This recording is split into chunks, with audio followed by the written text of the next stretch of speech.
माधवाङ्घ्रिजलज द्वयनित्यसेवा प्रेमाविलाशय पराङ्कुश पादभक्तम् कामादिदोषहरमात्म पदाश्रितानां रामानुजं यतिपतिं प्रणमामि मूर्ध्ना श्रीविष्णुचित्तकुलनन्दन कल्पवल्लीं श्रीरङ्गराजहरिचन्दन योगदृश्यां साक्षात् क्षमां करुणया कमलामिवान्यां गोदामनन्यशरणं प्रपद्ये उल्लासपल्लवितपालित सप्तलोकी निर्वाहकोरकितनेम कटाक्षलीलां श्रीरङ्गहर्म्यतलमङ्गल दीपरेखां श्रीरङ्गराजमहिषीं श्रियमाश्रयामः चिन्तयामि हरिमेव सन्ततं मन्दमन्द हसिताननाम्बुजं नन्दगोपतनयं परात्परं नारदादि मुनिवृन्दवन्दितं नीलातुङ्गस्तनगिरितटी सुप्तमुद्बोध्य कृष्णं पारार्थ्यं स्वं श्रुतिशतशिरःसिद्धमध्यापयन्ती सोच्छिष्टायां सजिनिगलितं याबलात्कृत्य भुङ्क्ते गोदा तस्यै नमैदमिदं भूय एवास्तु भूयः अन्नवयल पुதுவை ஆண்டாளரங்கற்கு பன்னு திருப்பாவை பல்பதியம் இன்னிசையால் பாடிக் கொடுத்தாள் நற்பாமாலை பூமாலை சூடிக் கொடுத்தாளைச் சொல்லு சூடிக் கொடுத்த சுடற்கொடியே தொல்பாவை பாடி அருள வல்ல பல்வளையாய் நாடி நீ வெங்கடவர்க்கென்ன விதி என்ன விம்மாத்தம் நாங்கடவா வண்ணமே நல்கு. 33 அமரர்க்கு முன் சென்று கப்பம் தவிர்க்கும் கலியே துயிலையாய் சப்பமுடையாய்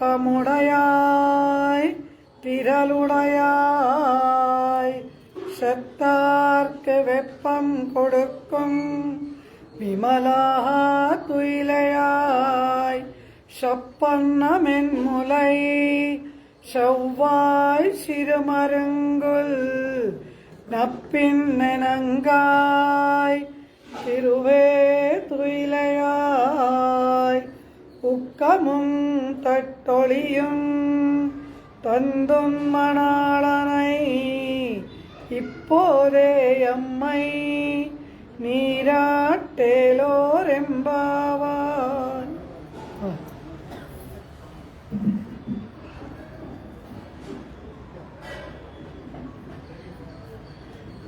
ஃபிக்ஸ் ஆகிட்டு இருக்கா?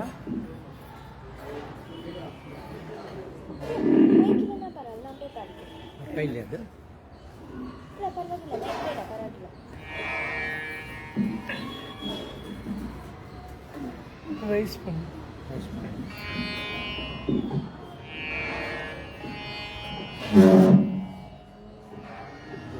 ಜಾಸ್ತಿ ಇಲ್ಲ ಮುನ್ನ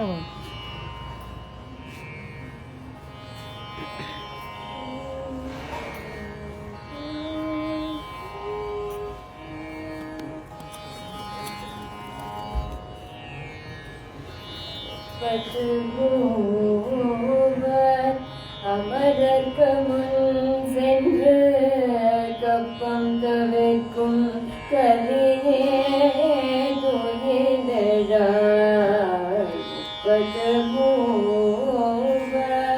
அமரர்க்கு முன் சென்று கப்பம் தவிர்க்கும் கலியே துயிலழாய்.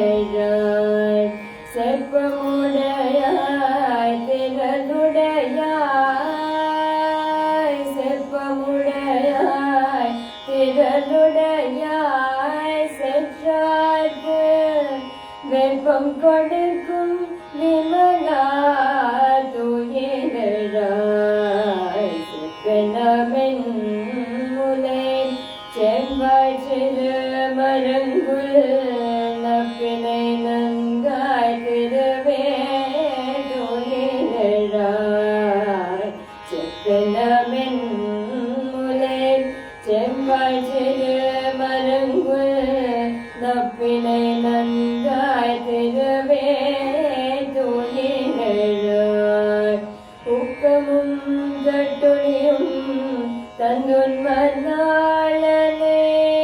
உக்கமும் தட்டொழியும் தந்துன்மனாளனே போதே எம்மை நீராடேலோரம்பாவாய்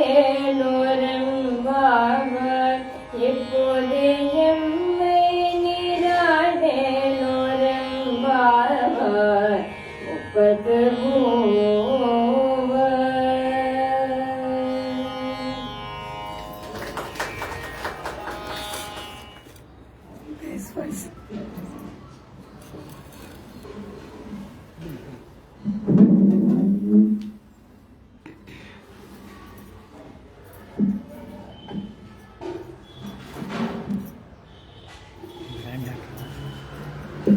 இன்னும் கொஞ்சம் முன்னே பண்ணுறேன் லூஸ் பண்ணுறேன் கொஞ்சம் லூஸ் பண்ணுறேன் ஓகே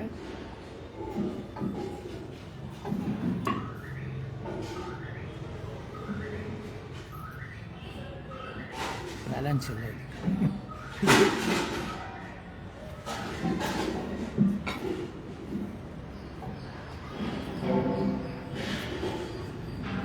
இது முன்னே பண்ணால் இது சென்டர் ஆஃப் கிராவிட்டி முன்னே போயிட்டு இல்லை இல்லை கீழுக்கு வரணும் இன்னும் கீழே போடணும். அது என்ன ஆகுதுன்னா சென்டர் ஆஃப் கிராவிட்டி முன்னே போயின்னு இருக்கு இப்படி அதனாலேருந்து இல்லை இதையே பெண்ட் பண்ணி பண்ணிக்கணும். இல்லை இங்கே நான் வெயிட் வைக்கணும்னா இங்கே பின்னாடி ஒன்று வெயிட் வைக்கணுக்கா கரெக்டாக வரும். அந்த வெயிட் வச்சா ஏதாவது தேடணும். இல்லை நான் பிடிச்சிட்டு இருக்கேன்.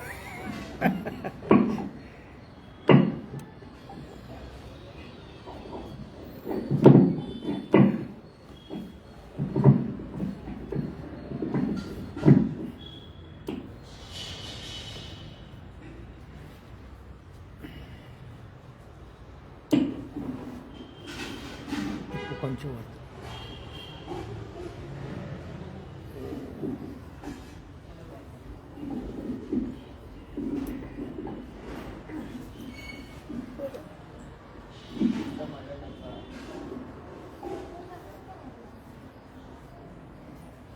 ஆண்டாள் திருவடிகளே சரணம்.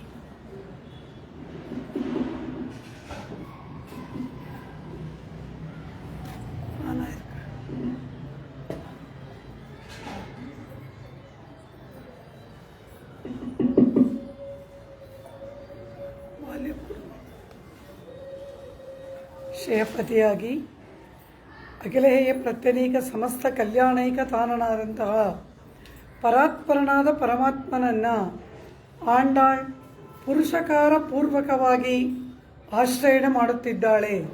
ಅಂದರೆ ಅವನಿಗೆ ಪ್ರಿಯಪತ್ನಿಯಾಗಿ ಇರ್ತಕ್ಕಂತಹ ಶ್ರೀ ಭೂ ನೀಳಾ ಎಂಬತಕ್ಕಂತಹವರು ಪ್ರಧಾನ ಪುರುಷಕಾರ ರೂಪಿಣಿಯರು. ಅದರಲ್ಲಿ ಒಂದೊಂದು ಅವತಾರದಲ್ಲಿ ಒಬ್ಬೊಬ್ಬರು ಪ್ರಾಧಾನ್ಯವನ್ನು ಪಡೆದಿರುತ್ತಾರೆ. ಕೃಷ್ಣಾವತಾರದಲ್ಲಿ ಗೊಲ್ಲಪತ್ನಿಯಾಗಿ ಇರ್ತಕ್ಕಂತಹ ನಪ್ಪಿನ ಪಿರಾಟಿ ನೀಳಾದೇವಿಯ ಮುಖೇನ ಕೃಷ್ಣನನ್ನು ಆಶ್ರಯಣೆ ಮಾಡುತ್ತಿದ್ದಾಳೆ ದೇವಿ ಆಂಡಾಳ್. ಜೀವಾತ್ಮರುಗಳನ್ನು ಆ ಪುರುಷೋತ್ತಮನೊಡನೆ ಸೇರಿಸತಕ್ಕಂತಹ ನೀನೇ ಅವನ ಜೊತೆ ಭೋಗದಲ್ಲಿ ಮುಳುಗಬಹುದಾ ಎಂಬುದಾಗಿಯೂ ಆತ್ಮರುಗಳನ್ನು ರಕ್ಷಣೆ ಮಾಡುವುದಕ್ಕಾಗಿ ಇಲ್ಲಿಗೆ ಬಂದು ಅವತಾರ ಮಾಡಿದ ನೀನು ಹೀಗೆ ನೀಳಾಭೋಗದಲ್ಲಿ ಮೈಮರೆಯಬಹುದಾ ಎಂಬುದಾಗಿ ಕೃಷ್ಣನನ್ನು ಆಂಡಾಳ್ ಸಂಬೋಧನೆ ಮಾಡಿ ಮಲರ್ಮಾರ್ಪ ವಾಯ್ತಿರವಾಯ್ ಎಂಬುದಾಗಿಯೂ ನೀಳಾದೇವಿಯನ್ನು ನೋಡಿ ತತ್ವಮನ್ನು ತಹವನ್ನು ಎಂಬುದಾಗಿಯೂ ಆಂಡಾಳ್ ಅವರಿಬ್ಬರನ್ನೂ ಕೂಡ ಆಶ್ರಯಣ ಮಾಡಿ ಪ್ರಾರ್ಥನೆ ಮಾಡಿದಳು. ಆದರೆ ಇವರಿಬ್ಬರ ಪ್ರಾರ್ಥನೆಗೂ ಕೂಡ ಆ ದಂಪತಿಗಳು ಯಾವ ವಿಧವಾದ ಪ್ರತಿಸ್ಪಂದನವನ್ನು ತೋರದೆ ದ್ವಾರವನ್ನು ತೆಗೆಯದೆ ಇದ್ದಾಗ ಆ ಪರಮಾತ್ಮನನ್ನು ನೋಡಿ ನಾವು ಹೀಗೆ ನೀನು ರಕ್ಷಣೆಗಾಗಿ ಬಂದು ನೀಳಾಭೋಗದಲ್ಲಿ ಮೈಮರೆತಿದ್ದೀಯಾ ಎಂಬುದನ್ನು ನಾವು ಹೇಳಿದ್ದನ್ನು ಕೇಳಿ ಆ ಪರಮಾತ್ಮ ಕೋಪಗೊಂಡಿರಬಹುದಾ? ನಾವಾಡಿದ ಮಾತಿನಿಂದ ಅವನು ನಾನು ರಕ್ಷಣಾ ಕಾರ್ಯವನ್ನು ಮಾಡಲೇ ಇಲ್ಲವಾ ಎಂಬುದಾಗಿ ತಿಳಿದು ಏನಾದರೂ ಅವನು ಕೋಪಗೊಂಡು ಮಲಗಿದ್ದಾನ ಎಂಬುದಾಗಿ ಭಾವಿಸಿ ಈಗ ಪರಮಾತ್ಮ ನೀನು ಮಾಡದ ರಕ್ಷಣೆಯ, ನೀನು ಯಾರಿಗಾದರೂ ಆಪತ್ತು ಏರ್ಪಟ್ಟರೆ ಅವರಿಗೆ ಅವಶ್ಯಕತೆ ಇರುವುದಕ್ಕೆ ಮುನ್ನವೇ ಅವರ ಮುಂದೆ ನಿಂತು ರಕ್ಷಣೆ ಮಾಡುವವನು ನೀನಲ್ಲವಾ ಎಂಬುದಾಗಿ ಆ ಪರಮಾತ್ಮನ ಆರ್ತ ರಕ್ಷಣೆ ಮಾಡಿದ ಕ್ರಮವನ್ನು, ಆ ಪರಮಾತ್ಮನ ಆರ್ಜವ ಗುಣವನ್ನು, ಪರಮಾತ್ಮನ ಅಪರಿಮಿತವಾದ ಬಲವನ್ನೆಲ್ಲ ಕೊಂಡಾಡಿ ಇಂತಹ ನೀನು ಬಾಗಿಲಲ್ಲಿ ಬಂದು ನಿಂತ ನಮ್ಮನ್ನು ರಕ್ಷಣೆ ಮಾಡದೇ ಇರಬಹುದಾ ಎಂಬುದಾಗಿ ಆ ಪರಮಾತ್ಮ ಮಾಡಿದಂತಹ ರಕ್ಷಣಾ ಕಾರ್ಯಗಳನ್ನು, ಆ ರಕ್ಷಣಾ ಕಾರ್ಯದಿಂದ ಆರ್ಜಿಸಿದ ಗುಣಗಳನ್ನು ಮೇಲಾಗಿ ಅಂತಹ ನಿನ್ನ ರಕ್ಷಣೆಗೆ ಒಳಪಡುವ ಯೋಗ್ಯತೆ ನಮಗಿಲ್ಲವಾ ಎಂಬುದಾಗಲ್ಲ, ಪರಮಾತ್ಮನೊಡನೆ ಸಂಭಾಷಣೆ ಮಾಡುವ ರೀತಿಯಲ್ಲಿ ಆಂಡಾಳ್ ಆ ಪರಮಾತ್ಮನಿಗೆ ಹಾಡತಕ್ಕಂತಹ ಅದ್ಭುತವಾದ ಒಂದು ಸುಪ್ರಭಾತ ಗೀತೆ. ಅದಾದ ನಂತರ ಅವನೂ ಹೇಳದೆ ಅವಳೂ ಹೇಳದೆ ಇದ್ದಾಗ ನಪ್ಪಿನ್ನೆ ಪಿರಾಟ್ಟಿಯನ್ನು ನಾವು ದೂಷಣೆ ಮಾಡಿದವಲ್ಲವ, ತತ್ವವನ್ನೇ ತಹವಂದ್ರೆ ಎಂಬುದಕ್ಕಾಗಿ, ಅದರಿಂದ ಇವನು ಬೇಸರ ಮಾಡಿಕೊಂಡಿದ್ದಾನೇನೋ ಎಂಬುದಕ್ಕಾಗಿ ನೀಳಾದೇವಿಯ ಅದ್ಭುತವಾದ ಸೌಂದರ್ಯ ಲಾವಣ್ಯಗಳನ್ನು, ಅವಳ ಪುರುಷಕಾರ ಕಾರ್ಯವನ್ನು, ತಮಗೆ ಬೇಕಾದ ಎಲ್ಲವನ್ನೂ ಕೂಡ ನೀಡಬಲ್ಲಂತಹ ಅವಳ ದಯೆಯನ್ನು ಕೊಂಡಾಡಿ ಹೀಗೆ ಕೃಷ್ಣ ಪರಮಾತ್ಮನಿಗೂ ನಪ್ಪಿನ್ನೆ ಪಿರಾಟಿಗೂ ಇಬ್ಬರಿಗೂ ಕೂಡ ಹಾಡಿದಂತಹ ಅತ್ಯದ್ಭುತವಾದ ಸುಪ್ರಭಾತ ಗೀತೆಯೇ ತಿರುಪ್ಪಾವೈ ದಿವ್ಯಶಾಸ್ತ್ರದ 20ನೇ ಪಾಶುರ 33 ಅಮರರ್ಕ್ ಮುನ್ಷನ್ರೆ ಎಂಬುದಾಗಿ ಹೇಳ್ತಾಳೆ. ಇಲ್ಲಿ ಆಂಡಾಳನ ಮಾತಿನ ಒಳಭಾವವನ್ನು ಅರಿಯಬೇಕು. ನೇರಾಗಿ ಮೇಲಿನ ಪದಗಳಿಗೆ ಅರ್ಥವನ್ನು ತೆಗೆದುಕೊಳ್ಳುವುದಲ್ಲ. ಇದೊಂದು ಭಾವನಾಪೂರ್ಣವಾದಂತಹ ಒಂದು ಕಾವ್ಯ ತಿರುಪ್ಪಾವೈ. ಅದು ಕೂಡ ಇವರು ಪ್ರಿಯತಮನಾದ ಆ ಪ್ರಿಯಕರನಾದ ಕೃಷ್ಣನೊಡನೆ ಮಾತನಾಡುವಾಗ ಇವರಿಗೆಲ್ಲ ಪ್ರಣಯ ರೋಷ, ನೀಳಾದೇವಿಯ ಆಲಿಂಗನದಲ್ಲಿ ಮೈಮರೆತಿದ್ದಾನೆ, ತಮ್ಮನ್ನ ಮರೆತಿದ್ದಾನೆ ಎಂಬುದು ತಾನೇ ಇವರ ಭಾವ. ಅದಕ್ಕನುಗುಣವಾಗಿ ಇವರಾಡುವ ಮಾತಲ್ಲ ಧ್ವನಿಪೂರ್ಣವಾದದ್ದು. ಮೇಲಿನ ನೋಟಕ್ಕೆ ಪದಗಳು ಒಂದೇ, ಆದರೆ ಒಳಗಿನ ಅರ್ಥಗಳು ಬೇರೆಯಾಗಿರುವಂತೆ ಈ ಪಾಶುರಗಳಲ್ಲಿ ಅಡಗಿದ ಆ ಒಳ ಅರ್ಥವನ್ನ, ಗೋದಾದೇವಿಯ ಅಂತರಂಗದ ಭಾವವನ್ನ ವ್ಯಾಖ್ಯಾತಗಳು ಅದ್ಭುತವಾಗಿ ನಿರೂಪಣೆ ಮಾಡ್ತಾರೆ. 33 ಅಮರರ್ಕ್ ಮುನ್ಷನ್ರೆ ಕಪ್ಪಂ ತವಿರ್ಕಂ ಕಲಿಯೇ ತುಯಿಲೆಯಾಯ್. 33 ಅಮರರ್ಕ್ ದೇವತೆಗಳಿಗೆ, ಕಪ್ಪಂ ತವಿರ್ಕುಂ ಅವರಿಗೆ ಏರ್ಪಟ್ಟಂತಹ ಭಯದ ನಡುಕವನ್ನ ತವಿರ್ಕುಂ ಇಲ್ಲವಾಗಿಸುವಂತಹ ಕಲಿಯೇ, ಅಪರಿಮಿತವಾದ ಪರಾಕ್ರಮಶಾಲಿಯಾದವನೇ ಹೇಳುವವನಾಗುಂತಾಳೆ ಆಂಡಾಳ್. 33 ಅಮರರ್ಕ್ ಮುನ್ಷನ್ರಿ ಎಂಬುದಾಗಿ ಹೇಳ್ತಾಳೆ. ಇಲ್ಲಿನ ಭಾವವೇನು? ಮೇಲಿನ ಪದಗಳ ಅರ್ಥವನ್ನು ನೋಡಿದರೆ 33 ಕೋಟಿ ದೇವತೆಗಳಿಗೆ ಆಪತ್ತು ಬರುವುದಕ್ಕೆ ಮುನ್ನವೇ ಹೋಗಿ ಅವರನ್ನು ರಕ್ಷಣೆ ಮಾಡತಕ್ಕಂತಹ ಓ ವೀರನೇ, ಓ ಪರಾಕ್ರಮಶಾಲಿಯೇ ಎಂಬುದು ಪಾಶುರದ ಮೇಲ್ನೋಟದ ಅರ್ಥ. ಆದರೆ ಅಂತರಂಗದ ಅರ್ಥ ಅದಲ್ಲ ಎನ್ನುತ್ತಾರೆ ವ್ಯಾಖ್ಯಾತ. ಕಾರಣವೇನು ಎಂದರೆ, ಹೀಗೆ ನಾವು ಬಾಗಿಲಲ್ಲಿ ಬಂದು ನಿಂತಿರುವಾಗ ನಮ್ಮನ್ನ ಕೈ ಬಿಟ್ಟಿದೆಯಲ್ಲ, ಇದರಿಂದಾನೇ ನಿನ್ನ ರಕ್ಷಣಾ ಯೋಗ್ಯತೆ ಗೊತ್ತಾಗಲ್ವಾ ಎಂಬುದಾಗಿ ಕೇಳ್ತಾ ಇದ್ದಾಳಂತೆ. ಅಂಥದ್ದೇನು ವ್ಯಂಗ್ಯವಾದಂತಹ ಮಾತುಗಳು, ಒಳ ಅರ್ಥದಿಂದ ಕೂಡಿದಂತಹ ಮಾತುಗಳು. 33 ಅಮರರ್ ಎಂಬುದಾಗಿ ಆಂಡಾಳ್ ಆ ದೇವತೆಗಳ ಸಂಖ್ಯೆಯನ್ನು ಹೇಳ್ತಾ ಇದ್ದಾಳಲ್ಲ. ಇದೆಲ್ಲ ಹೇಳಬೇಕಾದ್ರೆ ಒಂದೊಂದು ಮಾತಿಗೂ ಒಂದೊಂದು ಪದಕ್ಕೂ ಪುಂಖಾನುಪುಂಖವಾಗಿ ಅರ್ಥ ಪರಂಪರೆಗಳು. ಮೇಲ್ನೋಟದ ಅರ್ಥ ಮಾತ್ರವಲ್ಲ. ಇಲ್ಲಿ ಆಂಡಾಳ್ 33 ಎಂಬುದಾಗಿ 33 ಅಂತ ಸಂಖ್ಯೆಯನ್ನು ಹೇಳ್ತಾ ಇದ್ದಾಳಲ್ಲ. ಇದಕ್ಕೇನರ್ಥ ಅಂತ ಕೇಳಿದ್ರು. ಆಂಡಾಳ್ ಕೃಷ್ಣನನ್ನು ನೋಡಿ ಆಂಡಾಳ್ ಗೋಟಿ ಕೇಳ್ತಾ ಇದ್ದಾರೆ, ಓ ಓ ಪರಮಾತ್ಮ, ನೀನು ರಕ್ಷಣೆ ಮಾಡುವಾಗ ಸಂಖ್ಯಾನಿಯತಿ ಉಂಟಾ ಅಂದರೆ ಏನು? 33 ಕೋಟಿ ಇದ್ದೀರಾ, ರಕ್ಷಣೆ ಮಾಡ್ತೀನಿ. ಅದಕ್ಕಿಂತ ಒಬ್ರು ಕಮ್ಮಿ ಆದ್ರ ನಾ ರಕ್ಷಣೆ ಮಾಡೋಲ್ಲ ಅಂತ ಏನಾದರೂ ವ್ರತ ಹಿಡಿದಿದೀಯಾ? 33 ಅಂತ ಕೇಳೋದಕ್ಕೆ ಅರ್ಥವೇನು? 33 ಇದ್ರೆ ಬನ್ನಿ ಕಾಪಾಡ್ತೀನಿ, ಅದಕ್ಕಿಂತ ಕಮ್ಮಿ ಇದ್ದೀರಾ, ನಾನು ರಕ್ಷಣೆ ಮಾಡಲ್ಲ, 33 ಕೋಟಿ ಸೇರಿಸ್ಕೊಂಬನ್ನಿ ಹೋಗಿ ಎಂಬುದಾಗಿ ಏನಾದರೂ ನೀಳೆಯ ಅಂತಃಪುರದಲ್ಲಿ ಮಲಗಿದೆಯಾ? ನೀನು ರಕ್ಷಣೆ ಮಾಡುವಾಗ ಏನಾದರೂ ಸಂಖ್ಯಾನಿಯತಿ ಉಂಟಾ ಎಂಬುದಾಗಿ ಕೇಳ್ತಾಳಂತೆ. 33 ಎಂಬುದಾಗಿ ಆ ದೇವತೆಗಳು ನಿನಗೆ ಆ ರಕ್ಷಣೆಯನ್ನು ಮಾಡುವಂತ ಪ್ರಾರ್ಥನೆಯನ್ನು ಮಾಡ್ತಾರೆ. ಆದರೆ ನಿನ್ನಿಂದ ರಕ್ಷಣೆ ಏರ್ಪಟ್ಟರೆ ನಿನ್ನ ಕಡೆಗೂ ತಿರುಗಿ ನೋಡದೆ ತಮಗೆ ಸಿಕ್ಕ ಭೋಗಭಾಗ್ಯಗಳನ್ನು ಅನುಭವಿಸಕ್ಕೆ ಹೋಗ್ತಾ ಇರ್ತಾರೆ. ಅಂತಹವರನ್ನು ಮಾತ್ರ ಕಾಪಾಡು. ನಿನ್ನ ಬಾಗಿಲಲ್ಲಿ ನಿಂತು ನೀನೇ ಗತಿ, ನಿನ್ನ ದರ್ಶನವೇ ಗತಿ, ನಿನ್ನ ಕಟಾಕ್ಷವೇ ಗತಿ ಅಂತಿದೀವಲ್ಲ, ನಮ್ಮನ್ನ ಬಾಗಿಲಲ್ಲಿ ನಿಲ್ಲಿಸ್ಬಿಟ್ಟು ಒಳಗಡೆ ಚೆನ್ನಾಗಿ ಮಲ್ಕೊಂಡು ನಿದ್ರೆ ಮಾಡು ಎಂಬುದಾಗಿ ವ್ಯಂಗ್ಯದ ಮಾತು ಅಲ್ಲಿ ಆಂಡಾಲ್ ಹೇಳ್ತಾಳೆ. 33 ಅಂದರೆ ಆ 33 ಕೋಟಿಗಳಲ್ಲಿ ಪ್ರಬಲರಾಗಿ ಪುರುಷರಾಗಿ ತಮ್ಮನ್ನ ತಾವು ರಕ್ಷಣೆ ಮಾಡಿಕೊಳ್ಳುವ ಸಾಮರ್ಥ್ಯವುಳ್ಳ ಅವರನ್ನು ಮಾತ್ರ ರಕ್ಷಣೆ ಮಾಡ್ತೀಯ. ನಾವು ಕಿಂಚನರು ಅನನ್ಯಗತಿಗಳು, ನಮ್ಮಿಂದ ಏನೂ ಸಾಧ್ಯವಿಲ್ಲ ಎಂಬುದಾಗಿ ನಿನ್ನನ್ನೇ ನಂಬ್ಕೊಂಡು ಬಂದಿದ್ರೆ ಬಾಗಿಲಲ್ಲಿ ನಿಲ್ಲಿಸ್ತೀಯ. ಇದಾ ನೀನು ರಕ್ಷಣೆ ಮಾಡೋ ಲಕ್ಷಣ ಎಂಬುದಾಗಿ ಆ 33 ಕೋಟಿ ದೇವತೆಗಳನ್ನ ಈ ಪರಮಾತ್ಮ ರಕ್ಷಣೆ ಮಾಡಿದ ರೀತಿಯನ್ನ ತಮ್ಮೊಡನೆ ಹೋಲಿಸಿಕೊಂಡು ಆಂಡಾಳ್ ಮಾತಾಡ್ತಾಳೆ. ಅವರೆಲ್ಲ ಎಂತ ಅವರು? ಈಶ್ವರೋಹಂ, ಒಬ್ಬೊಬ್ಬನು ಏನ್ ತಿಳ್ಕೊಳ್ತಾನೆ, ನನಗೆ ಸಮಾನರಾದವರು ಯಾರೂ ಇಲ್ಲ.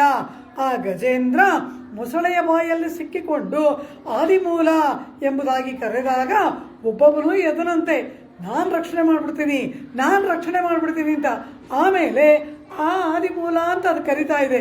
ನಾವೆಲ್ಲ ಆದಿಮೂಲರ, ನಾವು ಒಬ್ಬರಿಂದ ಬಂದವರೇ ಹೊರತು ಎಲ್ಲಕ್ಕೂ ಮೂಲ ನಾವಲ್ಲವಲ್ಲ ಎಂಬುದಾಗಿ, ನಾಹಂ ನಚಾಹಂ ಎಂಬುದಾಗಿ ಮೀಸೆ ತಿರುವಿ ಎದ್ದು ನಿಂತ ಒಬ್ಬೊಬ್ಬ ದೇವತೆಯು ಕೂತ್ಕೊಂಡಂತೆ.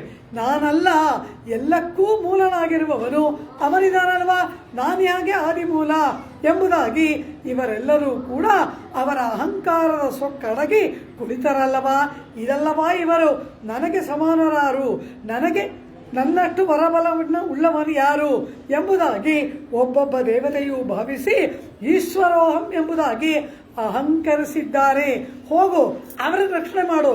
ದಾಸೋಹಂ ಅಂತೀವಲ್ಲ, ನಮ್ಮ ಕೈ ಬಿಟ್ಬಿಟ್ಟು ನೀಳ ಆಲಿಂಗದಲ್ಲಿ ಮಲಗಿರು, ಚೆನ್ನಾಗಿದೆ ನಿನ್ನ ರಕ್ಷಣೆ ಎಂಬ ಹಾಗೆ ಹೇಳ್ತಾ ಇದ್ದಾರೆ. 33 ಅವರೆಲ್ಲ ಏನು ಹೇಳ್ತಾರೆ? ಪರಮಾತ್ಮ ನಿನ್ನ ಕೈಂಕರ್ಯ ನೀನೇ ಎಂಬುದಾಗಿ ಕೇಳ್ತಾರೆ. ಆ ಬಲಿಯ ಯಜ್ಞಮಾಟಕ್ಕೆ ಇಂದ್ರನನ್ನ ನೀನೇ ಹೋಗು ಅಂದಾಗ, ನಾನು ಭಿಕ್ಷುಕನಾಗಿ ಹೋಗೋದಾದ, ನೀನು ಹೋಗ್ಬೇಡಪ್ಪ ನಾನೇ ಹೋಗ್ತೀನಿ ಅಂತ ಪರಮಾತ್ಮ ಕೋಟ್ಯಾಂತರ ಇಂದ್ರಗಳನ್ನ ಸೃಷ್ಟಿ ಮಾಡಿದ ಉಭಯ ವಿಭೂತಿ ನಾಥನಾದ ಪರಮಾತ್ಮ ಇವನೇ ಯಾಚಕನಾಗಿ ಹೋದನಲ್ಲವ. ಆಗ ಅಯ್ಯೋ ನೀನೇ ಗತಿ, ನಿನ್ನ ಬಿಟ್ಟರೆ ಗತಿ ಇಲ್ಲ ಅಂತಾರೆ.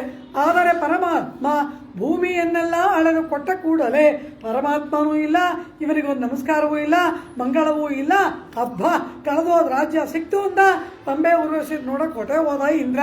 ಹೋಗು, ಉಪಕಾರ ಸ್ಮೃತಿಯೇ ಇಲ್ಲದ ಅವ್ರಿಗೆ ಹೋಗಿ ರಕ್ಷಣೆ ಮಾಡು. ನಾವು ನೀನೇ ಗತಿ ನಿಂತಿದ್ದೀವಲ್ಲ, ನಮ್ಮನ್ನ ಬಾಗಿಲಲ್ಲಿ ನಿಲ್ಸಿರು.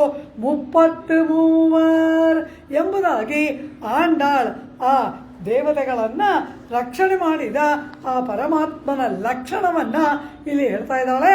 ಅದು ಕೂಡ ಆ 33 ಅವರು ಎಂತ ಅವರು? ಅಮರರ್. ಪೆರಿಯವಾಚನ ಪಿಳ್ಳೆ ವ್ಯಾಖ್ಯಾನ ಮಾಡ್ತಾರೆ. ಕೊಂಡ್ರಾಲುಂ ಶಾವಾದವರ್ಗಳಿರೆ, ಅವರಿಗೆ ಮರಣವೇ ಇಲ್ಲ, ಏನೇ ಚಚ್ಚಿದ್ರು ಕೂಡ ಅವ್ರಿಗೆ ಸಾವೇ ಬರೋಲ್ಲ, ಅಮೃತಪಾನವನ್ನ ಮಾಡಿದ್ದಾರಲ್ಲವಾ. ಆದ್ದರಿಂದ ಅವರುಗಳು ಸಾವೇ ಇಲ್ಲದವರನ್ನ ರಕ್ಷಣೆ ಮಾಡ್ತೀಯ. ಆ ರಕ್ಷಣಾ ನಿನ್ನ ಕಟಾಕ್ಷ ಇಲ್ಲದಿದ್ದರೆ ಪ್ರಾಣವೇ ಹೋಗುವ ನಮ್ಮನ್ನ ಬಾಗ್ಲಲ್ಲಿ ನಿಲ್ಸಿದೀಯ. ಅಮರರ್ಕೆ ಎಂಬ ಪದದ ಅರ್ಥವನ್ನ ಇಲ್ಲಿ ಹೇಳ್ತಾರೆ. ಕೊಂದರೂ ಸಾಯದೇ ಇರುವವರು ಅವರು. ನಿನ್ನನ್ನು ನೋಡದೇನೇ ಇದ್ರೆ ಪ್ರಾಣವೇ ಕಳ್ಕೊಳ್ಳೋರು ನಾವು. ಹೀಗಿರೋವ್ರಿಗೆ ರಕ್ಷಣೆ, ಹಾಗಿರೋವ್ರಿಗೆ ಕೈ ಬಿಟ್ಟು ನಿಂತಿದೀಯಾ. 33 ಅಮರರ್. ಅದು ಹೇಗೆ? ಮುಂಚಂದ್ರೆ ನಾಳೆ ಆಪತ್ತು ಬರುತ್ತೆ ಇದ್ರೆ ಇವತ್ತೇ ಹೋಗಿ ಅವ್ರ ಬಾಗಿಲಲ್ಲಿ ನಿಂತಿರ್ತೀಯ. ನಾಳೆ ಆಪತ್ತು ಬರುತ್ತೆ, ಇವತ್ತೇ ಬಂದ್ಬಿಟ್ಟಿದ್ದೀನಿ, ರಕ್ಷಣೆ ಮಾಡ್ತೀನಿ ಅಂತ ಹೇಳಿ ಮುನ್ಸನ್ರೇ ನೀನಾಗಿ ಹೋಗಿ ಅವರ ಮನೆ ಬಾಗಿಲಲ್ಲಿ ನಿಂತು ಆಪತ್ತು ಬರುವುದಕ್ಕೆ ಮುನ್ನವೇ ಅವರನ್ನ ರಕ್ಷಣೆ ಮಾಡಕ್ಕೆ ಹೋಗಿ ನಿಂತಿರ್ತೀಯ. ನಾವು ಆಪತ್ತು ಬಂದು ಪ್ರಾಣ ಶರೀರದಲ್ಲಿ ಧಾರಣೆ ಮಾಡೋದೇ ಕಟ್ಟಾಗಿ, ಉಸಿರಾಡುವುದೇ ಕಟ್ಟವಾಗಿ, ಮರಣೋನ್ಮುಖವಾದ ದಿಸೆಯಲ್ಲಿ ನಿನ್ನನ್ನು ಕಾಣದೆ ಮನೆ ಮನೆಗೆ ಅಲೆಯುತ್ತಾ ಕೊನೆಗೆ ನಿನ್ನ ಮನೆ ಬಾಗಿಲಲ್ಲಿ ನಿಂತು ಅಂಗಲಾಚಿಸ್ತಾ ಬೇಡ್ತಾ ನಾವಾಗಿ ಬಂದು ಆಪತ್ತು ಬಂದಾಯ್ತು. ನಮಗೆ ಏನು ಆಪತ್ತು? ಕೃಷ್ಣ ವಿರಹದಿಂದ ಮರಣವೇ ಏರ್ಪಡುವ ಆಪತ್ತು ನಮಗೆ ಬಂದಾಯ್ತು. ಇಂಥ ವೇಳೆಯಲ್ಲೂ ಕೈ ಬಿಟ್ಟು ಮಲಗಿದೆಯಾ? ದೇವತೆಗಳಿಗೆ ಮುನ್ಸನ್ರು ನಾಳೆ ಆಪತ್ತು ಅಂದರೆ ಇವತ್ತೇ ಹೋಗಿ ಬಾಗಿಲಲ್ಲಿ ನಿಂತಿರ್ತೀಯ. ಚೆನ್ನಾಗಿದೆ ನೀನು ಮಾಡುವ ರಕ್ಷಣೆ. 33 ಮರರ್ಕ ಮುನ್ಸನ್ರೇ ಎಂಬುದಾಗಿ ಆ ದೇವತೆಗಳು ಸ್ವಾರ್ಥಿಗಳಾಗಿ ಪ್ರಯೋಜನಾಂತರಪರರಾಗಿ ಇದ್ದುಕೊಂಡು ನಿನ್ನನ್ನು ಲಕ್ಷ್ಯ ಮಾಡದೆ ಕೃತಜ್ಞತೆಯೇ ಇಲ್ಲದೆ ಆನಂದದಿಂದ ಕ್ಷೀರಸಾಗರದಲ್ಲಿ ನೀನು ಮಲಗಿರ್ತೀಯ. ನಿನ್ನ ಮುಂದೆ ಬಂದು ಏನು ಕಣ್ಣೀರು ಹರಿಸ್ತಾರೆ, ಪ್ರಾರ್ಥನೆ ಮಾಡ್ತಾರೆ. ಅಯ್ಯೋ ಹಿರಣ್ಯನಿಂದ ಕಷ್ಟ ಬಂತು, ರಾವಣನಿಂದ ಕಷ್ಟ ಬಂತು, ತಾರಕಾಸುರನಿಂದ ಕಷ್ಟ ಬಂತು ಎಂಬುದಾಗಿ ಗೋಳಾಡ್ತೀರ. ಆ ಪರಮಾತ್ಮನನ್ನು ಎಬ್ಬಿಸಿ ಏನು ಹೇಳ್ತೀರಾ? ಬಾ, ರಾವಣನ ಬಾಣಗಳಿಗೆ ಎದೆಯೊಡ್ಡು, ಪತ್ನಿಯನ್ನು ಕಳ್ಕೋ, ಕಷ್ಟಪಡು ಎಂಬುದಾಗಲ್ಲ. ಆ ಪರಮಾತ್ಮ ಭೂಮಿಗೆ ಬಂದ ಮೇಲೆ ಅವನನ್ನು ಕಷ್ಟಪಡಿಸ್ತೀರ. ಹಾಗೆ ಆ ದೇವತೆಗಳು ಆನಂದದಿಂದ ಕ್ಷೀರಾಬ್ಧಿಯಲ್ಲಿ ಶಯನ ಮಾಡಿಕೊಂಡ ನಿನ್ನನ್ನು ರಾವಣನ ಬಾಣಗಳಿಗೆ ಎದೆಯೊಡ್ಡುವಂತೆ ಕರೆದು ನಿಲ್ಲಿಸ್ತಾರೆ. ಹೋಗೋ, ಅವರನ್ನು ರಕ್ಷಣೆ ಮಾಡು. ನಾವು ನಿನ್ನ ಪಾದ ಸಂವಹನ ಮಾಡುವುದಕ್ಕೆ ಬಂದು, ಸೇವೆ ಮಾಡುವುದಕ್ಕೆ ಬಂದು, ಕೈಂಕರ್ಯ ಮಾಡುವುದಕ್ಕೆ ಬಂದರೆ ಬಾಗಿಲಲ್ಲಿ ನಿಲ್ಲಿಸಿರು. ಚೆನ್ನಾಗಿದೆ ನಿನ್ನ ರಕ್ಷಣೆ. 33 ಮರರ್ಕ ಮುನ್ಸನ್ರೇ ಎಂಬುದಾಗಿ ವ್ಯಂಗ್ಯೋಕ್ತಿಯಲ್ಲಿ ಇವಳೆ ಹೇಳ್ತಾ ಇದ್ದಾಳೆ. 33 ಅಂದರೆ 33. ಯಾರಿ 33 ಅಂತ ಕೇಳಿದ್ರೆ, ದ್ವಾದಶಾದಿತ್ಯಾ 12 ಜನ ಆದಿತ್ಯರು, ಏಕಾದಶ ರುದ್ರಾಹ ಎಂಬುದಾಗಿ 11 ಜನ ರುದ್ರರು, ಅಷ್ಟವಸವಃ ಎಂಬುದಾಗಿ 8 ಜನ ವಸುಗಳು, 2 ಅಶ್ವಿನಿಗಳು. ಇದು ಸೇರಿ 33. 12, 11, 8, 2. 11 ಜನ ರುದ್ರರು, 12 ಜನ ಆದಿತ್ಯರು, 8 ಜನ ವಸುಗಳು, 2 ಅಶ್ವಿನಿ ದೇವತೆಗಳು, ಒಟ್ಟು 33. ಈ 33ರ ವಿಸ್ತಾರವೇ ಪರಿವಾರವೇ 33 ಕೋಟಿ. 33 ಅನ್ನೋದ್ರಿಂದ 33 ಕೋಟಿ ದೇವತೆಗಳನ್ನ ಇಲ್ಲಿ ಗೋದೆ ಹೇಳ್ತಾ ಇದ್ದಾಳಲ್ಲವ. ಆ 33 ಕೋಟಿ ಈ 33ರ ಪರಿವಾರ, ಇವರ ವಿಸ್ತಾರ. ಇಂತಹ ನೀಣಗರ್ ನೀಳರಿವೈತರುಳಾಯ್ ಎಂಬುದಾಗಿ ಆ ಮಲಗಿರುವ ನಿನ್ನನ್ನ ಎಚ್ಚರಿಸಿ ಆ ಲಂಕೆಗೆ ಬೆಂಕಿ ಹಚ್ಚು, ಪತ್ನಿಯನ್ನ ಕಳ್ಕೋ, ರಾವಣನ ಬಾಣಕ್ಕೆ ಎದೆಯೊಡ್ಡು ಎಂಬುದಾಗಿ ಮಲಗಿರುವ ನಿನ್ನನ್ನ ಬಂದು ಎಚ್ಚರಿಸುತ್ತಾರೆ. ಏನಾದರೂ ಅವರು ಒಂದು ಕಾರ್ಯವನ್ನ ಅವರಿಗೆ ಮಾಡಿಕೊಳ್ಳುವುದಕ್ಕೆ ಸಾಧ್ಯವ? ಎಲ್ಲವನ್ನ ಮಾಡುವವನು ದೇವತೆಗಳಿಗಾಗಿ ಈ ಪರಮಾತ್ಮ. ಆದರೆ ಆ ಒಂದು ಕೃತಜ್ಞತೆ ಏನಾದರೂ ಇದೆಯಾ? ನಾನೇ ಈಶ್ವರ, ನನಗೆ ಸಮಾನರಿಲ್ಲ ಎಂಬುದಾಗಿ ನಿನ್ನನ್ನು ಮರೆತು ನೀನು ಕೊಟ್ಟ ಪದವಿಯಲ್ಲಿ ಅವರಿದ್ದಾರೆ. ನೀನು ಕೊಟ್ಟಂತಹ ಐಶ್ವರ್ಯ ಅವರದು, ನೀನು ಕೊಟ್ಟಂತಹ ದೇವ ಜನ್ಮ ಅವರದು. ಆದರೆ ಅದೆಲ್ಲವನ್ನ ಮರೆತು ನಿನ್ನ ಮೇಲೆ ಅವರುಗಳು ನಾನೇ ದೇವ ಎಂಬಂತೆ ನಡೆದುಕೊಂಡು ಕೃತಜ್ಞತೆಯಿಂದ ಇರ್ತಾರಲ್ಲವ, ಅವ್ರಿಗೆ ಉಪಕಾರ ಮಾಡ್ತೀಯ. ನಮ್ಮನ್ನ ಕಣ್ಣೀರು ಹರಿಸ್ತಾ ಬೇಡ್ತಾ ನಿಂತಿರೋರ್ನ ಬಾಗಿಲಲ್ಲಿ ನಿಲ್ಲಿಸಿದೀಯಾ. 33 ಮರರ್ ಕಾರ್ಯ ಸಾಧನೆ ಮಾಡದಿದ್ದರು ಅನನ್ಯ ಪ್ರಯೋಜನರು. ನೀ ನಮ್ಮನ್ನು ಕೈ ಹಿಡಿ ಬಿಡು, ನಿನ್ನನ್ನು ಬಿಟ್ರೆ ನಮಗೆ ಬೇರೆ ಗೊತ್ತಿಲ್ಲ. ಕಳೆವಾಯ್ ತುನ್ಬಂ ಕಳೆಯಾದೊಳಿವಾಯ್ ಕಳೆ ಕಣ್ಮತ್ತಿಲೇ. ನಮಗೆ ಏರ್ಪಟ್ಟ ಸಂಕಟಗಳನ್ನು ಕಳೆಯುವಿಯಾದರೆ ಕಳೆದು ಬಿಡು, ಇಲ್ಲದೆ ಹೋದ್ರು ನಿನ್ನನ್ನ ಬಿಟ್ಟು ನಮಗೆ ಬೇರೆ ಗತಿ ಇಲ್ಲ ಅಂತೇಳಿ ನಿನ್ನ ಪಾದಗಳನ್ನೇ ಹಿಡಿದವರು ನಾವುಗಳು. ಆದರೆ ಎಲ್ಲ ಕಾರ್ಯವನ್ನು ನಿನ್ನಿಂದ ಮಾಡಿಸಿಕೊಂಡು ನಿನಗೆ ಯಾವ ವಿಧವಾದ ಕೃತಜ್ಞತೆಯೂ ಇಲ್ಲದೆ ಈಶ್ವರೋಹಂ ಎಂದು ಮೆರೆಯುವವರು ಅವರು. ಕ್ಷೀರಸಾಗರ ಮಂಥನ ಒಂದು ಸಾಲದ ಪರಮಾತ್ಮ ಎಲ್ಲವನ್ನ ಮಾಡುವುದು ಇವರಿಗಾಗಿ. ಆ ಕಡೆ ಕ್ಷೀರಸಾಗರ ಪರಮಾತ್ಮನ ವಾಸಸ್ಥಾನ, ಆ ಕಡೆಯುವುದಕ್ಕೆ ಇಟ್ಟ ಮಂದರ ಪರ್ವತ ಪರಮಾತ್ಮ, ಸುತ್ತಿದ ವಾಸುಕಿ ಪರಮಾತ್ಮ, ಮೇಲ್ಗಡೆ ಅಜಿತನಾಗಿ ಕೈಗಳಾಗಿರುವವನು ಪರಮಾತ್ಮ, ಕೆಳಗಡೆ ಕೂರ್ಮನಾಗಿ ಪರಮಾತ್ಮ, ಎಲ್ಲವೂ ಇವನೇ ಮಾಡಿದ. ಆದರೆ ಆ ದೇವತೆಗಳಿಗೆ ಆ ಕ್ಷೀರಸಾಗರವನ್ನ ಕಡೆಯೋದಕ್ಕಾಗಲೇ ಇಲ್ಲ. ಆಗ ಅಯ್ಯೋ ಪರಮಾತ್ಮ ಅಂದ್ರು. ಇದೋ ಬಂದೆ ಅಂತಾನೆ ಆ 33 ಕೋಟಿ ಮುಂದೆ ನಿಂತ್ಕೊಂಡು ಇವನೂ ಕಡಿತಾನೆ. ಆಳ್ ಕಡಲ್ ಕಡೆಯಿಂದ ತುಪ್ಪನೆ ಎಂಬುದಾಗಿ ಆಳ್ವಾರ್ಗಳೆಲ್ಲ ಕೊಂಡಾಡ್ತಾರೆ. ಹೀಗೆ ಆ ಸಾಗರವನ್ನ ಎಷ್ಟು ಚೆನ್ನಾಗಿ ಅಪರೂಪವಾಗಿ ವನಮಾಲೆಯನ್ನು ಧರಿಸಿ ಸುಂದರವಾದ ನೀಲಮೇಘ ಶ್ಯಾಮಲನಾಗಿ ತಾವರೆಯಂತಹ ಕಣ್ಣುಗಳಿಂದ ಪೀತಾಂಬರವನ್ನು ತೊಟ್ಟು ಆ ಸಾಗರವನ್ನು ಕಡಿತಾ ಇದ್ದಾನಲ್ಲ. ಸರ್ವಾಂಗ ಸುಂದರನಾದ ಜಗನ್ಮೋಹನ ಕಾರಣನಾದ ಪರಾತ್ಪರನಾದ ಈ ಪರಮಾತ್ಮನನ್ನ ನೋಡೋದು ಬಿಟ್ಟು ಅವರೆಲ್ಲ ಅಮೃತ ಬಂತ, ರಂಬೆ ಬಂದ್ಲ, ಊರ್ವಶಿ ಬಂದ್ಲ ಅಂತ ಸಮುದ್ರ ಬಗ್ಗೆ ನೋಡ್ತಾ ಇದ್ರಲ್ಲ, ಹೋಗಿ ಅವ್ರಿಗೆ ಮಾಡು ಉಪಕಾರನ ಎಂಬುದಾಗಿ ಹೇಳ್ತಾಳೆ ಆಂಡಾಳ್. ಸಾಕ್ಷಾತ್ತಾಗಿ ನೀನೇ ಎದುರುಗಡೆ ನಿಂತ್ಕೊಂಡಿದೀಯ, ನಿನಗಿಂತ ಇನ್ನೊಂದು ಅಮೃತ ಬೇಕಾ? ಆರಾವಮುದೇ ಎಂಬುದಾಗಿ ನೀನೆಲ್ಲವ ಆತ್ಮನಿಗೆ ಅಮೃತ ಅಂತಹ ನಿನ್ನನ್ನು ಬಿಟ್ಟು ರಂಬೆ ಬಂದ್ಲ, ಊರ್ವಶಿ ಬಂದ್ಲ, ಅಮೃತ ಬಂತ, ಉಚ್ಚೈಶ್ರವಸ್ ಬಂತ, ಐರಾವತ ಬಂತ ಅಂತ ಅದು ಏನೇನೋ ತಮ್ಮದಾದ ಪದಾರ್ಥಗಳನ್ನ ತಮ್ಮದಲ್ಲದ ತಮ್ಮದೆಂದು ಭಾವಿಸಿರುವ ಅದು ಯಾವುದೋ ಐಶ್ವರ್ಯ ಸಂಬಂಧಪಟ್ಟ ಪದಾರ್ಥಗಳನ್ನ ಒಳ್ಳೆ ಮೇಕೆ ತಲೆ ಬಗ್ಗಿಸಿಕೊಂಡು ಹುಲ್ಲನ್ನ ಮೇಯುವಂತೆ ಆ ಕ್ಷೀರಸಾಗರದಲ್ಲಿ ತಲೆಯನ್ನ ಬಗ್ಗಿಸಿ ತಮ್ಮ ಪದಾರ್ಥ ಬರ್ತಾ ಇದೆಯಾ ಅಂತ ನೋಡ್ತಾ ಇದ್ರಲ್ಲ, ಆ ತೋಳನ್ನ ಕೈಯಲ್ಲಿ ಆ ವಾಸುಕಿಯನ್ನು ಹಿಡಿದು ಅತ್ಯದ್ಭುತವಾದ ಸೌಂದರ್ಯದಿಂದ ಕರೆದೆಯಲ್ಲ, ಆ ನಿನ್ನ ಸೌಂದರ್ಯವನ್ನ ಏನಾದರೂ ಅನುಭವಿಸಿದ್ರ? ನಿನಗೊಂದು ಮಂಗಳಾಶ್ವಾಸನ ಹಾಡಿದ್ರ? ನಿನಗೊಂದು ಆರಾಧನೆ ಮಾಡಿದ್ರ? ಏನು ಮಾಡಿದ್ರು? ಎದುರಿಗೆ ನೀನಿರುವಾಗಲೂ ನಿನ್ನನ್ನು ಬಿಟ್ಟು ಮತ್ತೊಂದನ್ನು ಬಯಸಿದ್ರಲ್ಲ, ಹೋಗು ಅವ್ರಿಗೆ ಉಪಕಾರ ಮಾಡು. 33 ಎಂಬುದಾಗಿ ಆಂಡಾಳು ಹೇಳ್ತಾಳೆ. ಅವರನ್ನ ರಕ್ಷಣೆ ಮಾಡುತ್ತೀಯಾ? ನಿನ್ನನ್ನು ನೆನೆಸಿಕೊಂಡದಕ್ಕೆ ಮುನ್ನವೇ ಅವರ ಮನೆ ಬಾಗಿಲಲ್ಲಿ ಹೋಗಿ ನಿಂತಿರ್ತೀಯಾ, ರಕ್ಷಣೆಯನ್ನ ಮಾಡ್ತೀಯಾ? ಅವರೆಲ್ಲ ಎಂತ ಅವರು? ಪರಮಾತ್ಮ ಒಂದ ಎರಡ, ಆ ಪರಮಾತ್ಮ ಮಾಡುವ ಕೃಪೆಯನ್ನ ದೇವತೆಗಳಿಗೆ ಮಾಡತಕ್ಕಂತಹ ಉಪಕಾರವನ್ನೆಲ್ಲ ಆಂಡಾಳ್ ಇಲ್ಲಿ ಪಟ್ಟಿ ಮಾಡಿ ಇಟ್ಟು, ಇಂತಹ ದೇವತೆಗಳಿಗೆ ನೀನು ಎಲ್ಲ ವಿಧವಾದ ಸಹಕಾರ, ರಕ್ಷಣೆ ಎಲ್ಲವನ್ನ ಕೊಡ್ತೀಯಾ? ನಿನ್ನನ್ನು ನಂಬಿ ಬಂದ ನಮ್ಮನ್ನ ಈ ರೀತಿ ನಿಲ್ಲಿಸಿದೆಯಲ್ಲ, ಯಾರು ಮಾಡಿಲ್ಲ. ಎಲ್ಲರೂ ಪರಮಾತ್ಮನಿಂದ ಉಪಕಾರ ಮಾಡಿದ್ದಾರೆ, ಪಡೆದಿದ್ದಾರೆ.